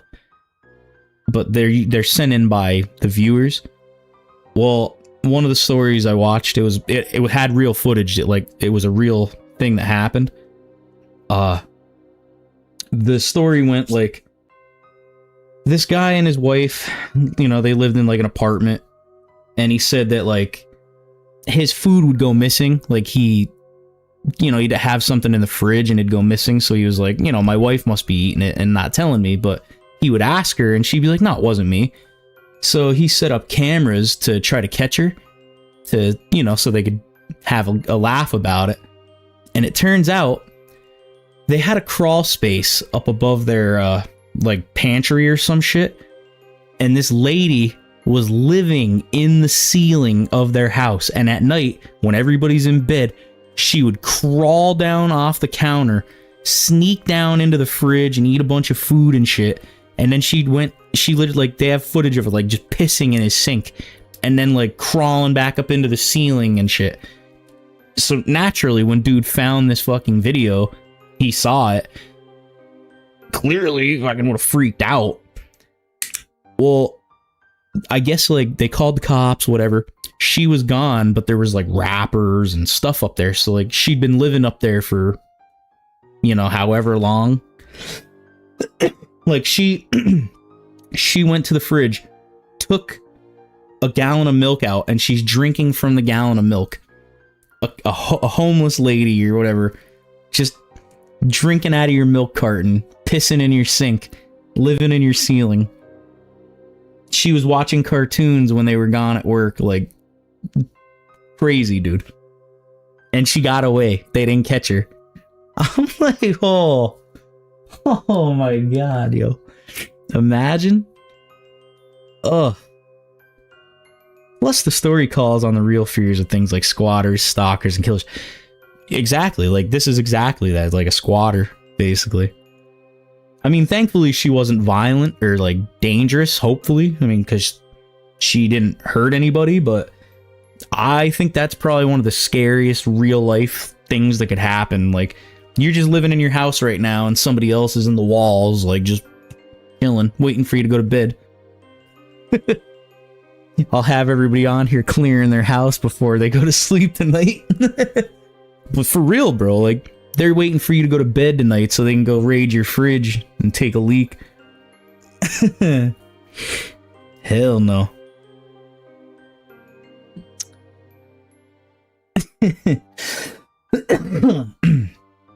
Yeah, sorry to go off on my tangents there, but good shit. Well, yeah, I mean, you can't blast her if you don't know she's there.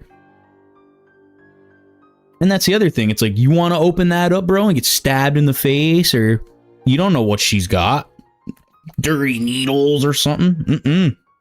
I mean, unless you're just going to light up the whole ceiling, I guess, but I'm just saying. Like, it was like one of those little, like, hatches you'd have to crawl up to get the I'm just saying. Sketchy. Who knows? Maybe one of us has a squatter living in our own home, hidden away, never to be... Oh my god! I wish I could find the video to pull up and play it for you guys. I mean, I probably could, but...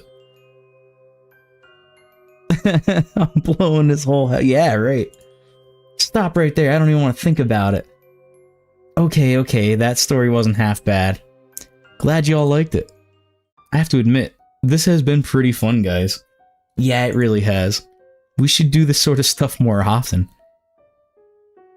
Sayori's Halloween only comes around once a year. Oh yeah.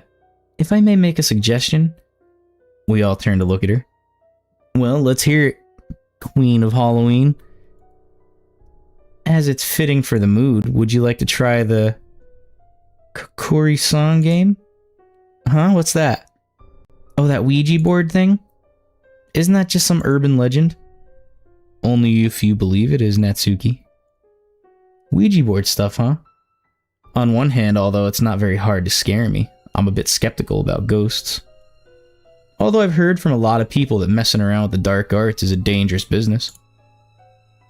I mean, we're in a dark school late at night with no one else around. You should just blow it down right there. Nah, I don't want to keep going on these stories if you guys don't want to hear it, so you please just tell me to shut up if you don't want to hear my ghost story, but I'll just keep reading. If we really did open a portal for a malevolent spirit to enter our world, who knows what could happen. No, that's a bit too far-fetched. At least if the spooky ghost kills me, I won't have to do that math homework that I've been procrastinating for a week. Seems a lot more tempting now. Can you tell us more, Yuri? Of course. So, Kokori-san is the name of the spirit we'll summon. I mean, I'm not playing Ouija boards, but I had a real-life experience, if you guys want to know. And I got... The name comprises 3 animals. a fox, a dog, and a raccoon. Each animal represents something different. Okay. We'll pause right here then. So my parents' house, like I said, it's kind of a rural area, and I mean, there are people that live around, but you know, you got to go a little down the road here to get anywhere. And one of my, you know, childhood friends, I'd say, was, I don't know, maybe a mile down the road. I used to ride my bike to his house all the time, and I buzzed by the house, like, you know, you'd go down the street and there was like kind of a little trailer looking house in the front here, and his house was the next one down, but you have to go down the road and then up this big ass driveway to get to his house, and I didn't always want to pedal up that shit, so I cut through the yard of that little like trailer house, whatever, and it looked abandoned, like no one lived there. I never saw lights on, no cars there, whatever. I used to buzz through there occasionally. And one day I was cruising through the front yard, and I had an old lady wave to me out the window, and I was like, no shit. I was like, I didn't even know anybody lived there. But like, she had like white hair, and she was in the curtain, and she waved to me just like that. So I waved back, and I just set the AI off on my camera. So hold on a minute, guys. I'm so every time it sees my hand do this shit, it does that AI fucking tracking crap. Hold on. Fucking up the story, but there we go. Anyway. So this lady waves to me, and I'm like, wow, cool. So no big thing. I wave back, and I buzz through the yard, and I go to my boy's house. His name was Ryan, and I ask him when I get there, I'm like, bro, I was like, who lives next door to you in this little house there? He's like, what do you mean? I'm like, who lives there? I was like, I just buzzed through the yard because I didn't want to go up the driveway, and had an old lady wave to me. He was like, dude, nobody lives in that house. He's like, that was my grandmother's house. He's like, she's dead, man. I'm like, what are you talking? I was like, you're fucking with me, right? I'm like, there's no way. I was like, she just waved at me, dude. I was like, I just saw her. He's like, oh, no. He's like, I swear to God. He's like, we go to the house. He's like, I'll take you right now. We'll go. He told his mom and whatever, and we went. And we went through the house. There's nobody fucking there. Shit was locked up. You could tell, like, everything had been kind of settled, and I was like, whoa. He's like, well, he's like, you might have just saw my grandma, man. I was like, I guess so. It was like, it didn't even scare me at the time until I heard him say that. The look on his face and the way he said that, I was like, no, I thought he was messing with me, bro, but swear to God, that was nuts. So yeah, there's one of my real life ghost stories. Every time I think about it, though, it's like, I'm just like, whoa. Like, riding through the yard and shit, seeing that, and then, like, having somebody actually wave to you that wasn't there. Hey, I didn't know. I thought it was a real person. I guess it was at one point. But, hey. Anyway, at least she was nice. You can ask Hikori-san different things. You can ask who loves you, whether you'll become rich, etc. Hang on. You can ask it anything? Yeah, I mean, it is a great story because it was real as shit. When I die, I'm up here and wait. Yeah, hey. Make sure you got your wig on, your weave, and then you could... W Ghost, yeah. Make sure y'all subscribe for my stories. Shit, more where that came from. But no, really, like, I think it made the story that much better because it was real. And it's like, I didn't make this shit up. It was just something that really happened to me. And it wasn't scary until you have someone tell you, like, hey, bro, nobody lives there.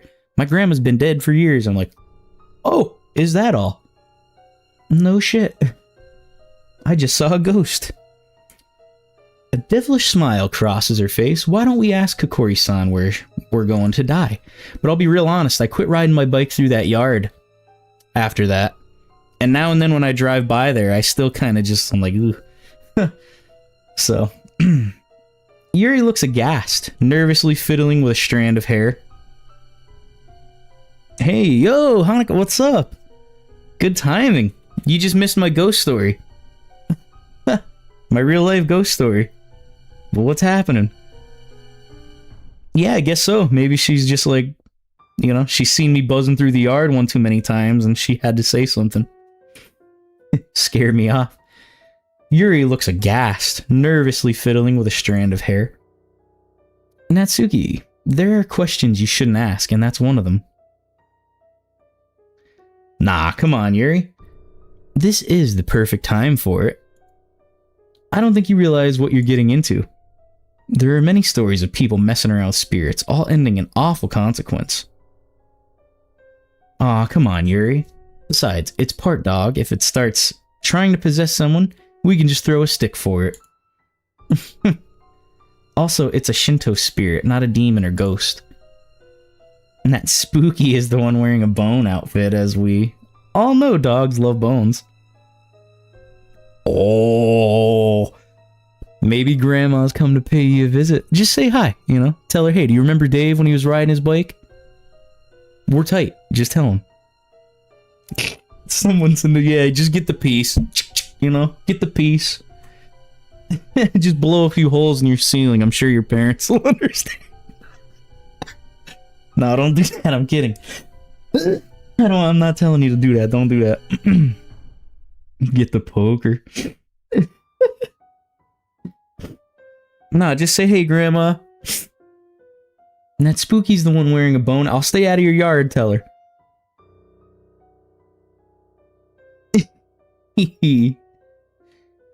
At least Belgie showered, you know? You know? She'll be clean when she comes to...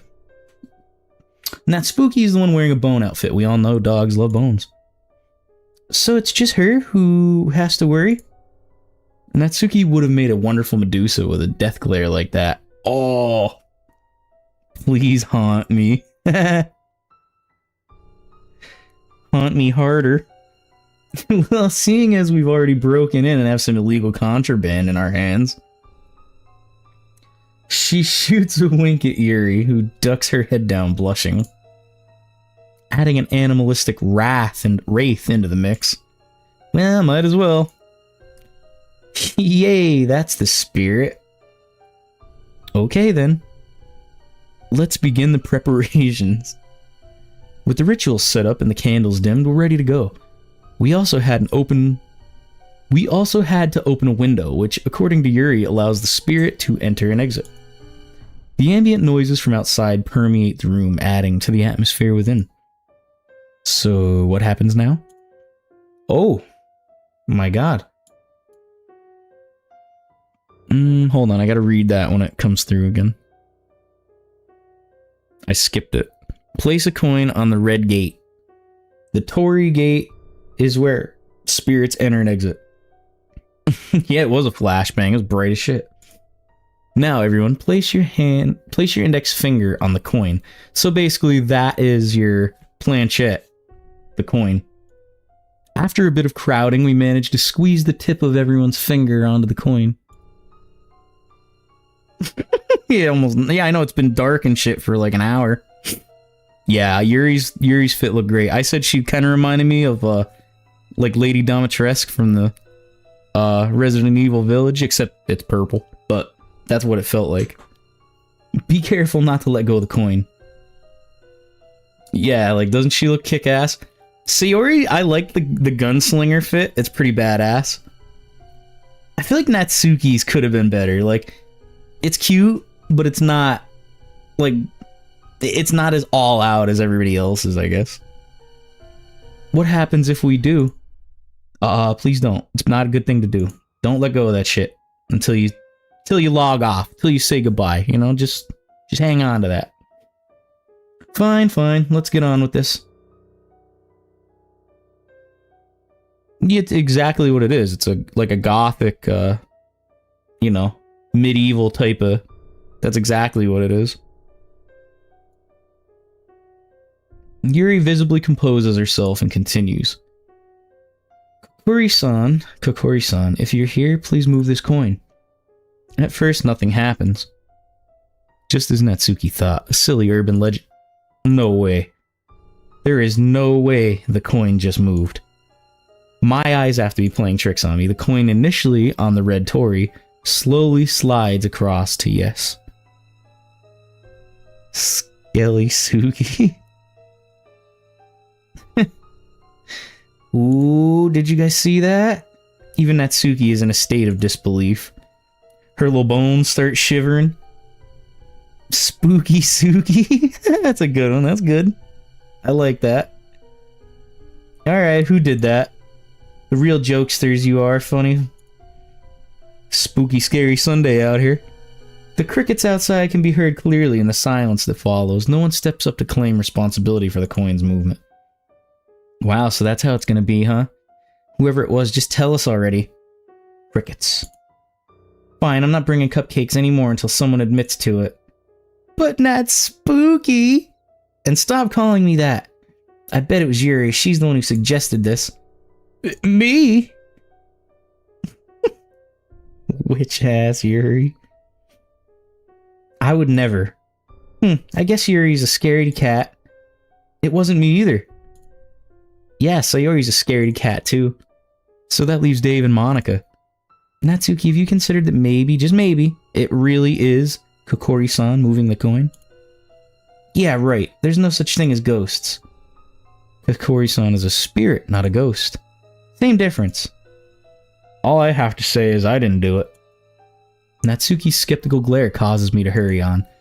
But I know that there's gotta be some sort of scientific explanation for this. I can't seriously witnessing the paranormal. That's a typo. I can't be seriously witnessing the paranormal, can I? Okay, Einstein, what's your scientific explanation for this then? I'm working on it. Uh-huh, it has to be one of us doing it. I know, why don't we ask Kokori-san something that Dave and I couldn't have known? Given that you seem to suspect us the most.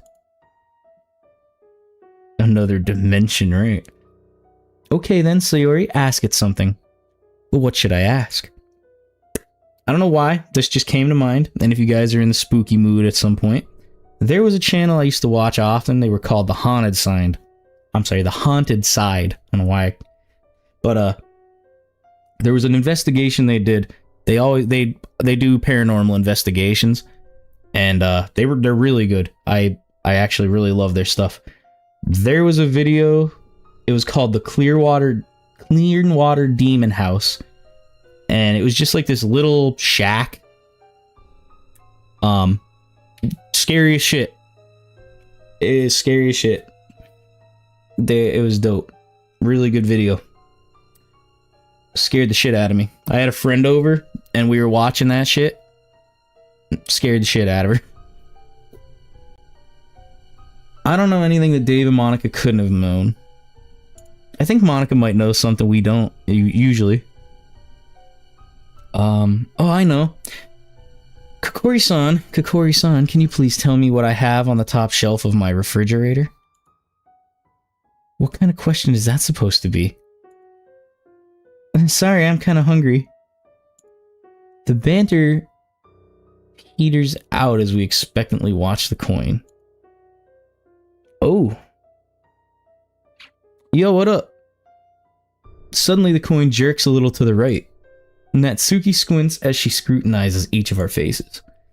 Meanwhile, the rest of the girl's eyes seem to be glued to the coin. Yuri's face blanching at each further movement.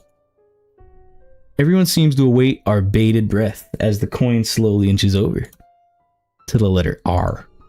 A. Sayori's eyes widen while Yuri ever so slightly backs away from the paper. Set up a Natsuki cosplay? Alright. Like, Natspooky cosplay or just like a regular one? The pink one? The coin carries on moving. R-A-M-E. Ramen. They're leftovers. Sayori, you've totally got to eat more healthy. But it's so tasty. Should we really be using Kokori-san to answer such a frivolous question? That wasn't frivolous at all. We were proving whether or not it was one of us moving the thing. And now you have to answer none of us moved it. Wait, so is that supposed to mean... ramen is tough? I feel like time's gotta be tough for me to want to eat ramen, not gonna lie. It was Kokori-san who moved it. Monica seems awfully cheerily at this revelation. Man, Monica does anything faze you. No, ramen is good, but I like the sweet chili noodles. They're my favorite ones. Right. As like a warm, something soupy or comforting kind of. Instant ramen is the only ramen I've ever had, so it's good. It'll do. Yeah, I don't eat that shit all the time. It ain't no good. It's all salt, sodium. Sweet Korean barbecue's good. I really like the sweet chili noodles. They're my favorite. Honestly, though, on that skin stapler game, you remember Mr. Shrimp? That girl came through with the cup ramen, the shrimp. I don't want no shrimp ramen, but that shit was funny. Mr. Shrimp, call 911. I've just been in much scarier scenarios than this. Plus, I've got to stay confident as the president, you know? I see. Shit's not for the weak. So Kokori-san is real then. I tried to get you all to take this seriously. I mean, you really can't blame us for thinking this was all fake. Yuri's not a faker, bro, okay? I do still think there's a trick to this. Natsuki. Whatever, if you want us to take this seriously, then I'll take this to serious places, alright? I honestly prefer the beef flavor to the chicken. The chicken's kind of like, meh. It's okay. Honestly, the chicken's probably my least favorite, to be honest with you. The beef is definitely a better instant ramen. If I was gonna make, like, real ramen, I mean, I would probably put, like, something in it, maybe, like, you know, chicken or something like that. I don't know. Veggies. Natsuki. Kokori-san, what is the date of my death? Oh. Yuri throws me a frightened look as well. We all wait for the coin to move again. Her finger feels cold as ice against mine. Yeah, no joke though, like, I've made, you know, ramens with exactly a little bit of soy sauce, and I'll actually, I'll do like a, what's it called? Like an over easy egg, like a dippy egg, and I'll slide that baby on the top. You know, a little stir that baby up. But yeah, green onion, hell yeah. Definitely. Honestly, anything you put in there is only going to make it better, generally.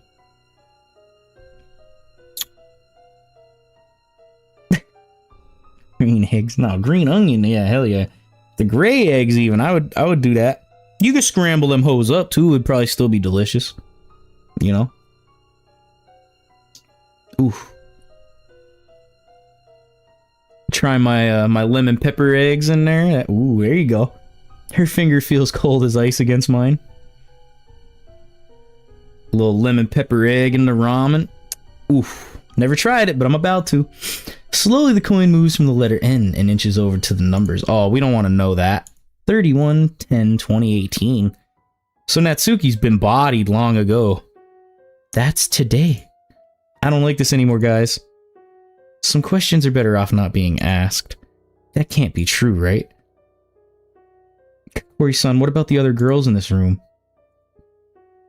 Don't ask shit like that. I'm gonna go to the bathroom. Don't you want to know the date of your own death? No. Yeah, like some piece of paper and a coin's gonna tell me that. You looked pretty scared earlier. Shut up. As I move away, Yuri gasps. Dave, we haven't properly finished the game yet. There's a certain procedure. Yeah, you gotta touch the shit till it says goodbye. There's no point. He's already broken the finger on the coin rule. Yo, we're done. We're cooked. What do we do? Sorry, Yuri, I'll come back and help you guys finish in a bit. Bro, no! You're gonna lose your shits! You're gonna... Oh, no. It's gonna haunt you. It's gonna be like Bloody Mary, you know, jump out the mirror and grab you by the neck meat. Nah, that's why you don't mess with shit like that. You go opening doors and... Then what? When something comes through that hole, what are you gonna do? How you gonna close that shit? No, okay. So another story for you guys. I have a friend. Her name is Mary, and she's come over here before. She had, I don't know what you would call it. If you would call it like, she calls it like an attachment. Well, when she's around, and this is all over her house, my house, anywhere, lights flicker when she's there. Weird. I have like a little like chandelier thing over my dining table, and I remember like I was sitting on the couch and she was over there in the dining room, whatever. We had friends over, we had like a bunch of people over that night, and only the lights in the dining room, that little chandelier where she was sitting, started like flickering, and then they'd go out and then they'd come back on, and they did that shit a couple of times, and then she left, and it happened a couple of times, and then it's never happened again. Like, I never changed the bulbs, I've never done nothing. It was weird. It was super weird. And we told her, I remember telling her about it, and she was like, oh, that happens all the time. She's like, it'll probably happen for a little while after I'm gone, and then it'll stop. And I'm like, really? She's like, yeah, it happens at my house all the time. She's like, pretty much everywhere I go. She says she thinks it's her I don't know if it's her great-grand, whatever, somebody, a relative she thinks that is with her, I guess. I'm like, why they be messing with the lights, though, bro? You know? I'm just saying. It happened, and it was weird, and I'm just like, well, take her with you is what I'm saying, I don't mind if y'all visit, but you make sure you take her ass with you when you leave. Don't be messing with my lights. Shit. But she be playing with them tarot cards and shit like that. Yeah, but it's just, it happens with her. She's used to it. I'm like, ugh. My lights don't do that shit. It's never happened. It was weird, you know what I mean?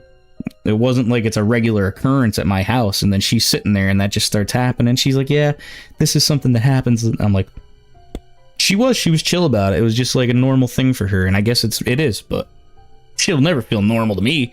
But like I said, she left, and it kept happening, like, off and on, like for maybe an hour or something here and there randomly. It would just like, the light would flicker quick, and it would go out and come back, and I'm like, oh god. I'm like, I gotta go change the bulbs, I didn't think nothing sinister of it. But then it didn't happen anymore. I never changed the bulbs, and they just work good. They still the same light bulbs, and this was probably a year ago. But either way, then she said that it was like, oh, this happens. I'm like, oh, does it? Fuck. Although I'm curious to know who it was who rigged the game. It had to have been rigged, right?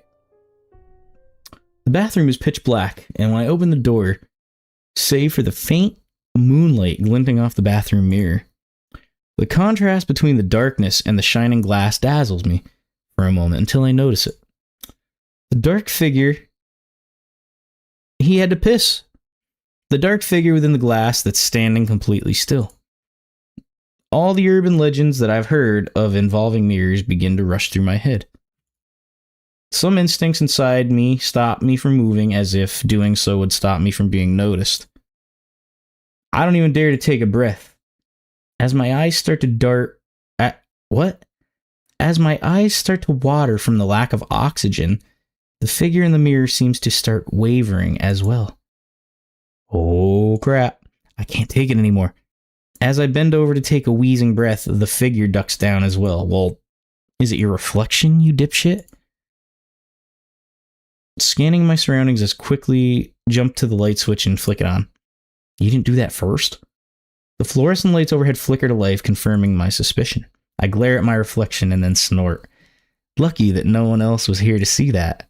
I slam a stall door shut on compulsion as a sign of bravado to myself, I guess.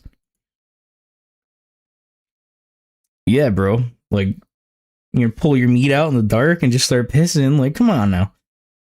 Cringing at the shockingly loud echoes of the door reverberating around the room, I can't help but remain quiet now. Right, we're not supposed to even be here. The frigid tap water at the sink reminds me of Yuri's icy hands during the game. I should probably hurry. That was perhaps the most nerve-wracking trip to the bathroom I've ever taken. I shake my head, snap out of it. I mean, after what he just went through, I guess, with this whole Ouija board shit, it's semi-understandable. He was probably just psyched himself out. You're right, he was scared as fuck. Yes, exactly. All these stories aren't real. Ghosts aren't real. It's awfully quiet in this club room. Oh, God. They come back, the girls are all gone.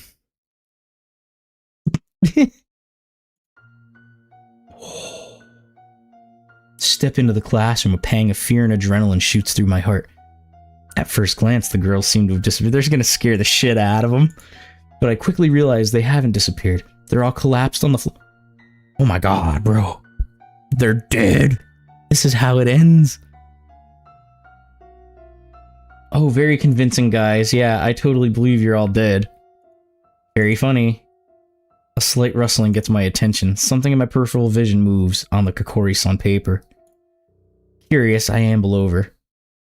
You should never have what? Why is the coin spelling this out? One pig, yeah. Wait, more importantly, how is the coin moving by itself? My mind flashes back to what Yuri said. And that spooky's under there with a magnet dragging the coin around.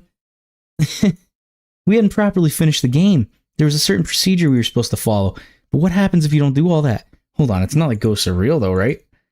They must be playing a prank on me right now. Right? I reach down to shake Monica's shoulder. She's lying prone on the floor, and I can't help but feel a dread that her body will be cold. As I start to reach down, I freeze. Are those footsteps outside? No one else is supposed to be in the school. In a panicked state, I scan the bodies on the floor. All the girls are here, so the footsteps grow louder and louder. They don't sound normal, almost like they're shuffling or dragging along. Is this real? Am I starting to hear things now? The blood rushing through my ears is drowning out the sound of the footsteps. Where are they now? Play dead, yeah. I can't tell. Are they close by? Should I hide? Belly up. How much time until they reach the club room? Can't tell. Oh, crap. I throw myself to the floor, squeezing my eyes shut. The sound of my heart hammering in my chest is almost deafening. Over the drumming of my heart, I hear it. The footsteps stop right outside the room. Please don't open the door. As the door rattles open, there's an awful, sickening silence. Until someone or something breathes. Oh my God. Some kind of raspy gurgling and a low, deep vocalization.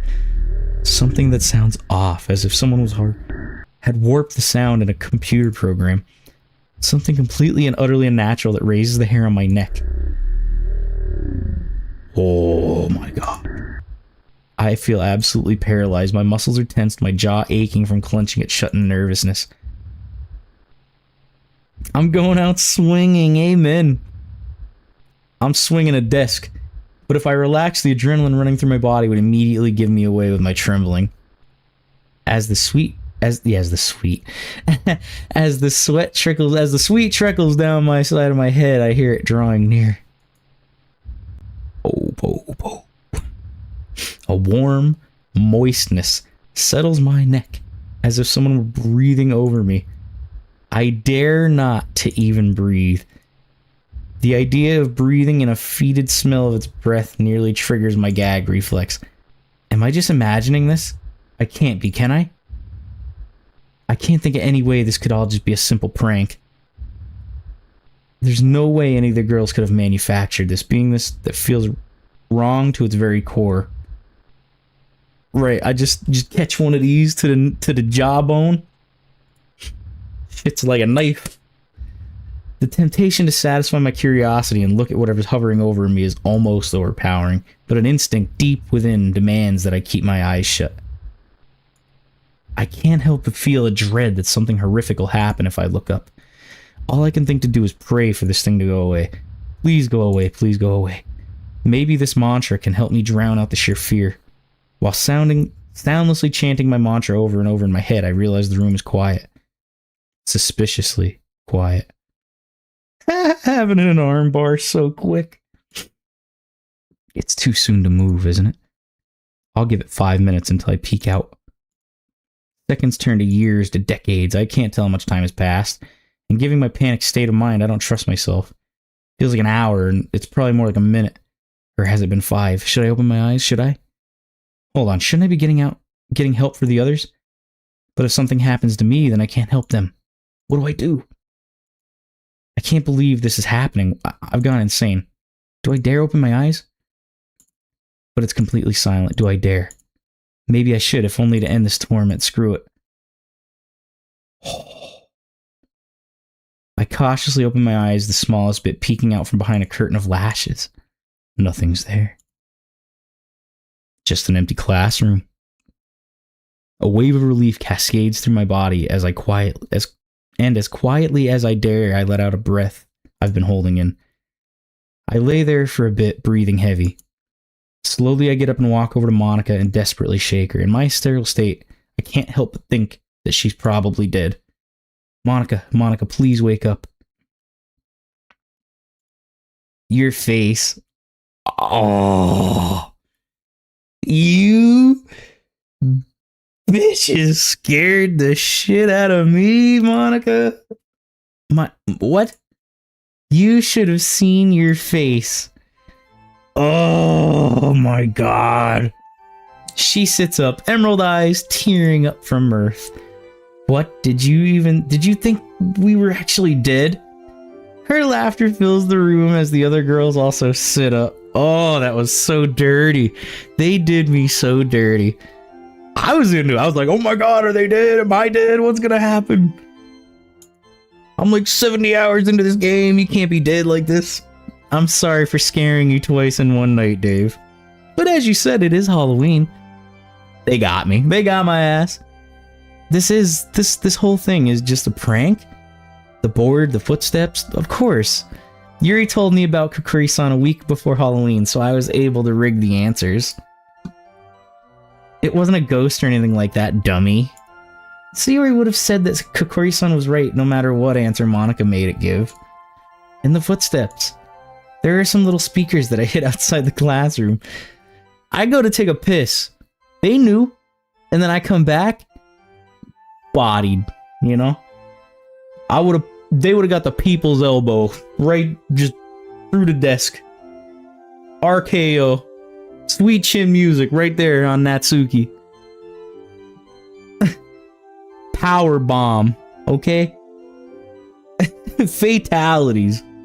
Sayori had the idea to pre-record some footsteps and send them to me so we can make it sound like there was something coming. Oh my god.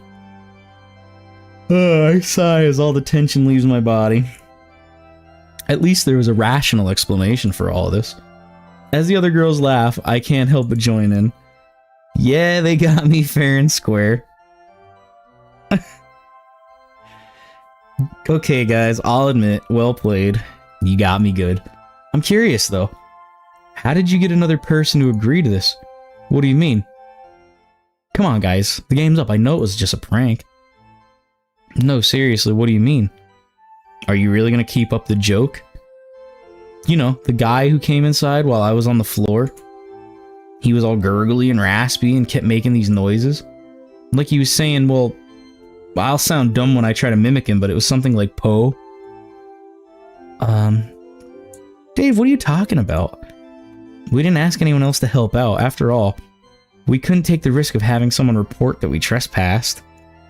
Indeed, Monica's ruse was simply to rig the Kokiri-san ritual and use the speakers.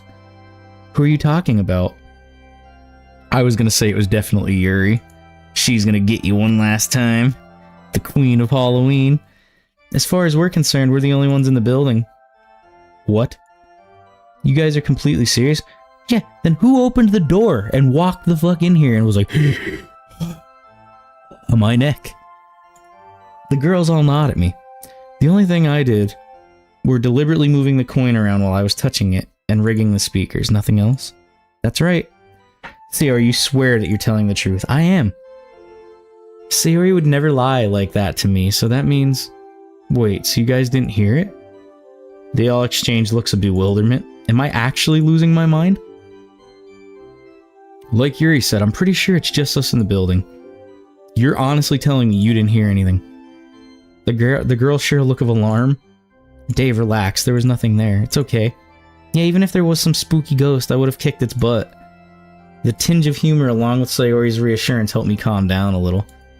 I'm not exactly convinced, but if the others didn't see or hear anything, that we're in the same room. Right. Then I must have imagined it, right? Okay, everyone. It's getting late. Let's clean up and call it a night. I agree. I used to think that I'd grown out of Halloween, but today made me realize that anyone can enjoy it. Horror can be fun. Bro, if I was Dave... Oh wait, I am Dave.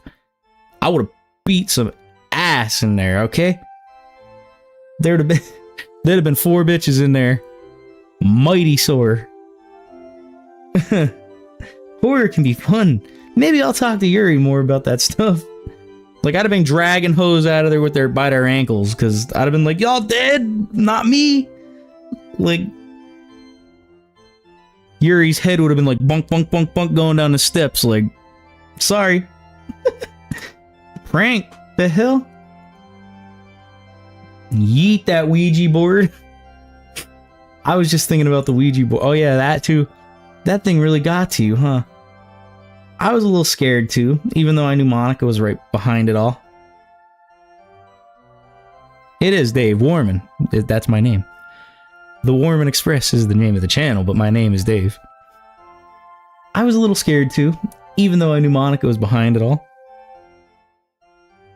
Yeah, David Warman, that is my name. Anyway, I'll see you in school tomorrow. Good night.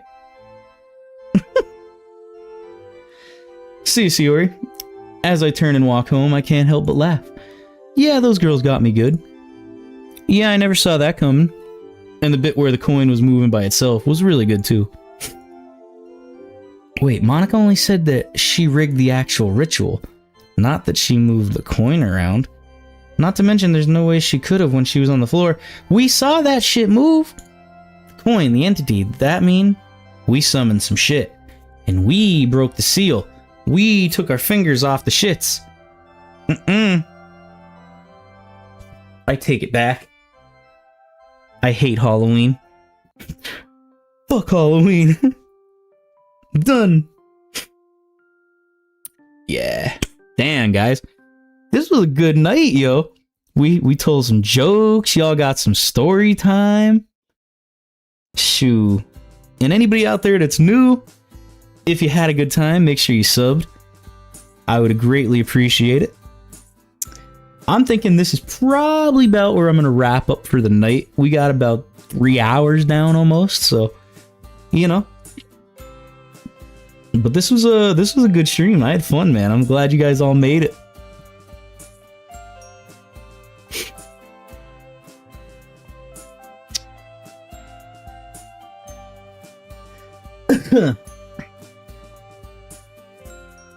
Really though? Like, did my stories get you? Good, I'm glad. I'm glad you guys had fun. But no, Kia, did it scare you? Ah, with the dab, bro. Amen. It's all just real shit though. It's all things that I've experienced in my life. Shaking in her boots. You just dab away the fears, man. When the ghost comes through, just hit him with the dab, you know? Nah, I don't know. It's like, it's scary, but it's cool to say, you know, you've seen some shit like that in your life. Yeah, it is what it is, you know what I mean? That's why, like, I don't just sit here and say, oh no, I don't believe in that shit. It's like, how can you not believe in something when you've seen it with your own eyes, man? Like, I mean, believe it or not, I know what I seen.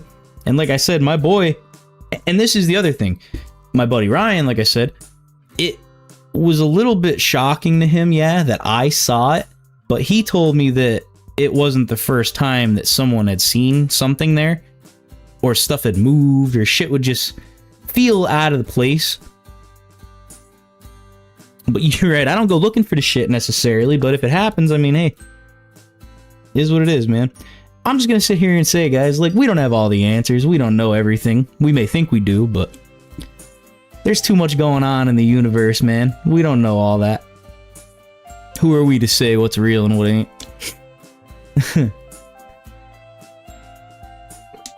But either way, you guys are all chill as hell. I'm glad you guys found my channel. And make sure you tell your friends, guys. Help get my channel out there, man. I'm hoping to hit 200 before the end of the month. That would be cool. Yeah, I agree. I agree, man. I'm going out swinging. Ghost or not. Somebody's getting beat down. But nah, you guys are the greatest. I appreciate everybody that hung out. If you're new here, thank you for stopping by. I hope you had a good time. And like I said, maybe consider subscribing if you would. I would appreciate it. But that's going to do it. I will definitely be back on. I'd love to jump on tomorrow. Like, I gotta finish Life is Strange. That I want to do first, because there's one more episode left. That's the final episode of that. So I'm going to wrap that up first, whatever time. And then when I'm done with that, probably not long after, I'm going to hop on this. It is long, but I like it. And it's actually, it's fulfilling. It doesn't feel repetitive or like this whole like Halloween thing. I actually enjoyed the Halloween section more than I did the festival thing. Actually, maybe more than anything yet. Like, that was actually one of the best parts of any part of this game. That was really fun. Like, the girls were all in on it and they mess with you. That was cool. Alright, Bill, y'all see you then. I hope you're there. All you guys. I hope you guys can catch it tomorrow.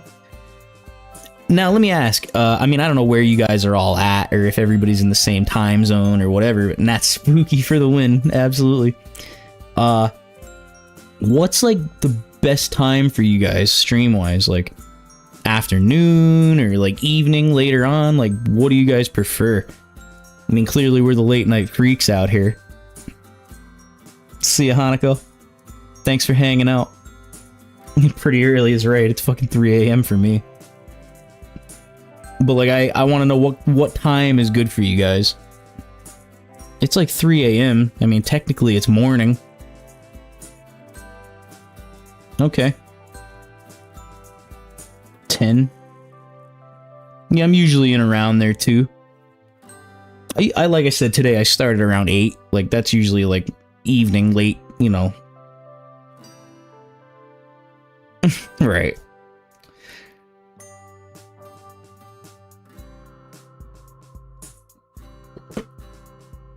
Alright, well. I'll see you guys tomorrow. Thank you, everybody that hung out. I had a lot of fun tonight. Bro's like, I've been trying to leave for like 4 hours. Go to bed, man. Alright, y'all. See ya.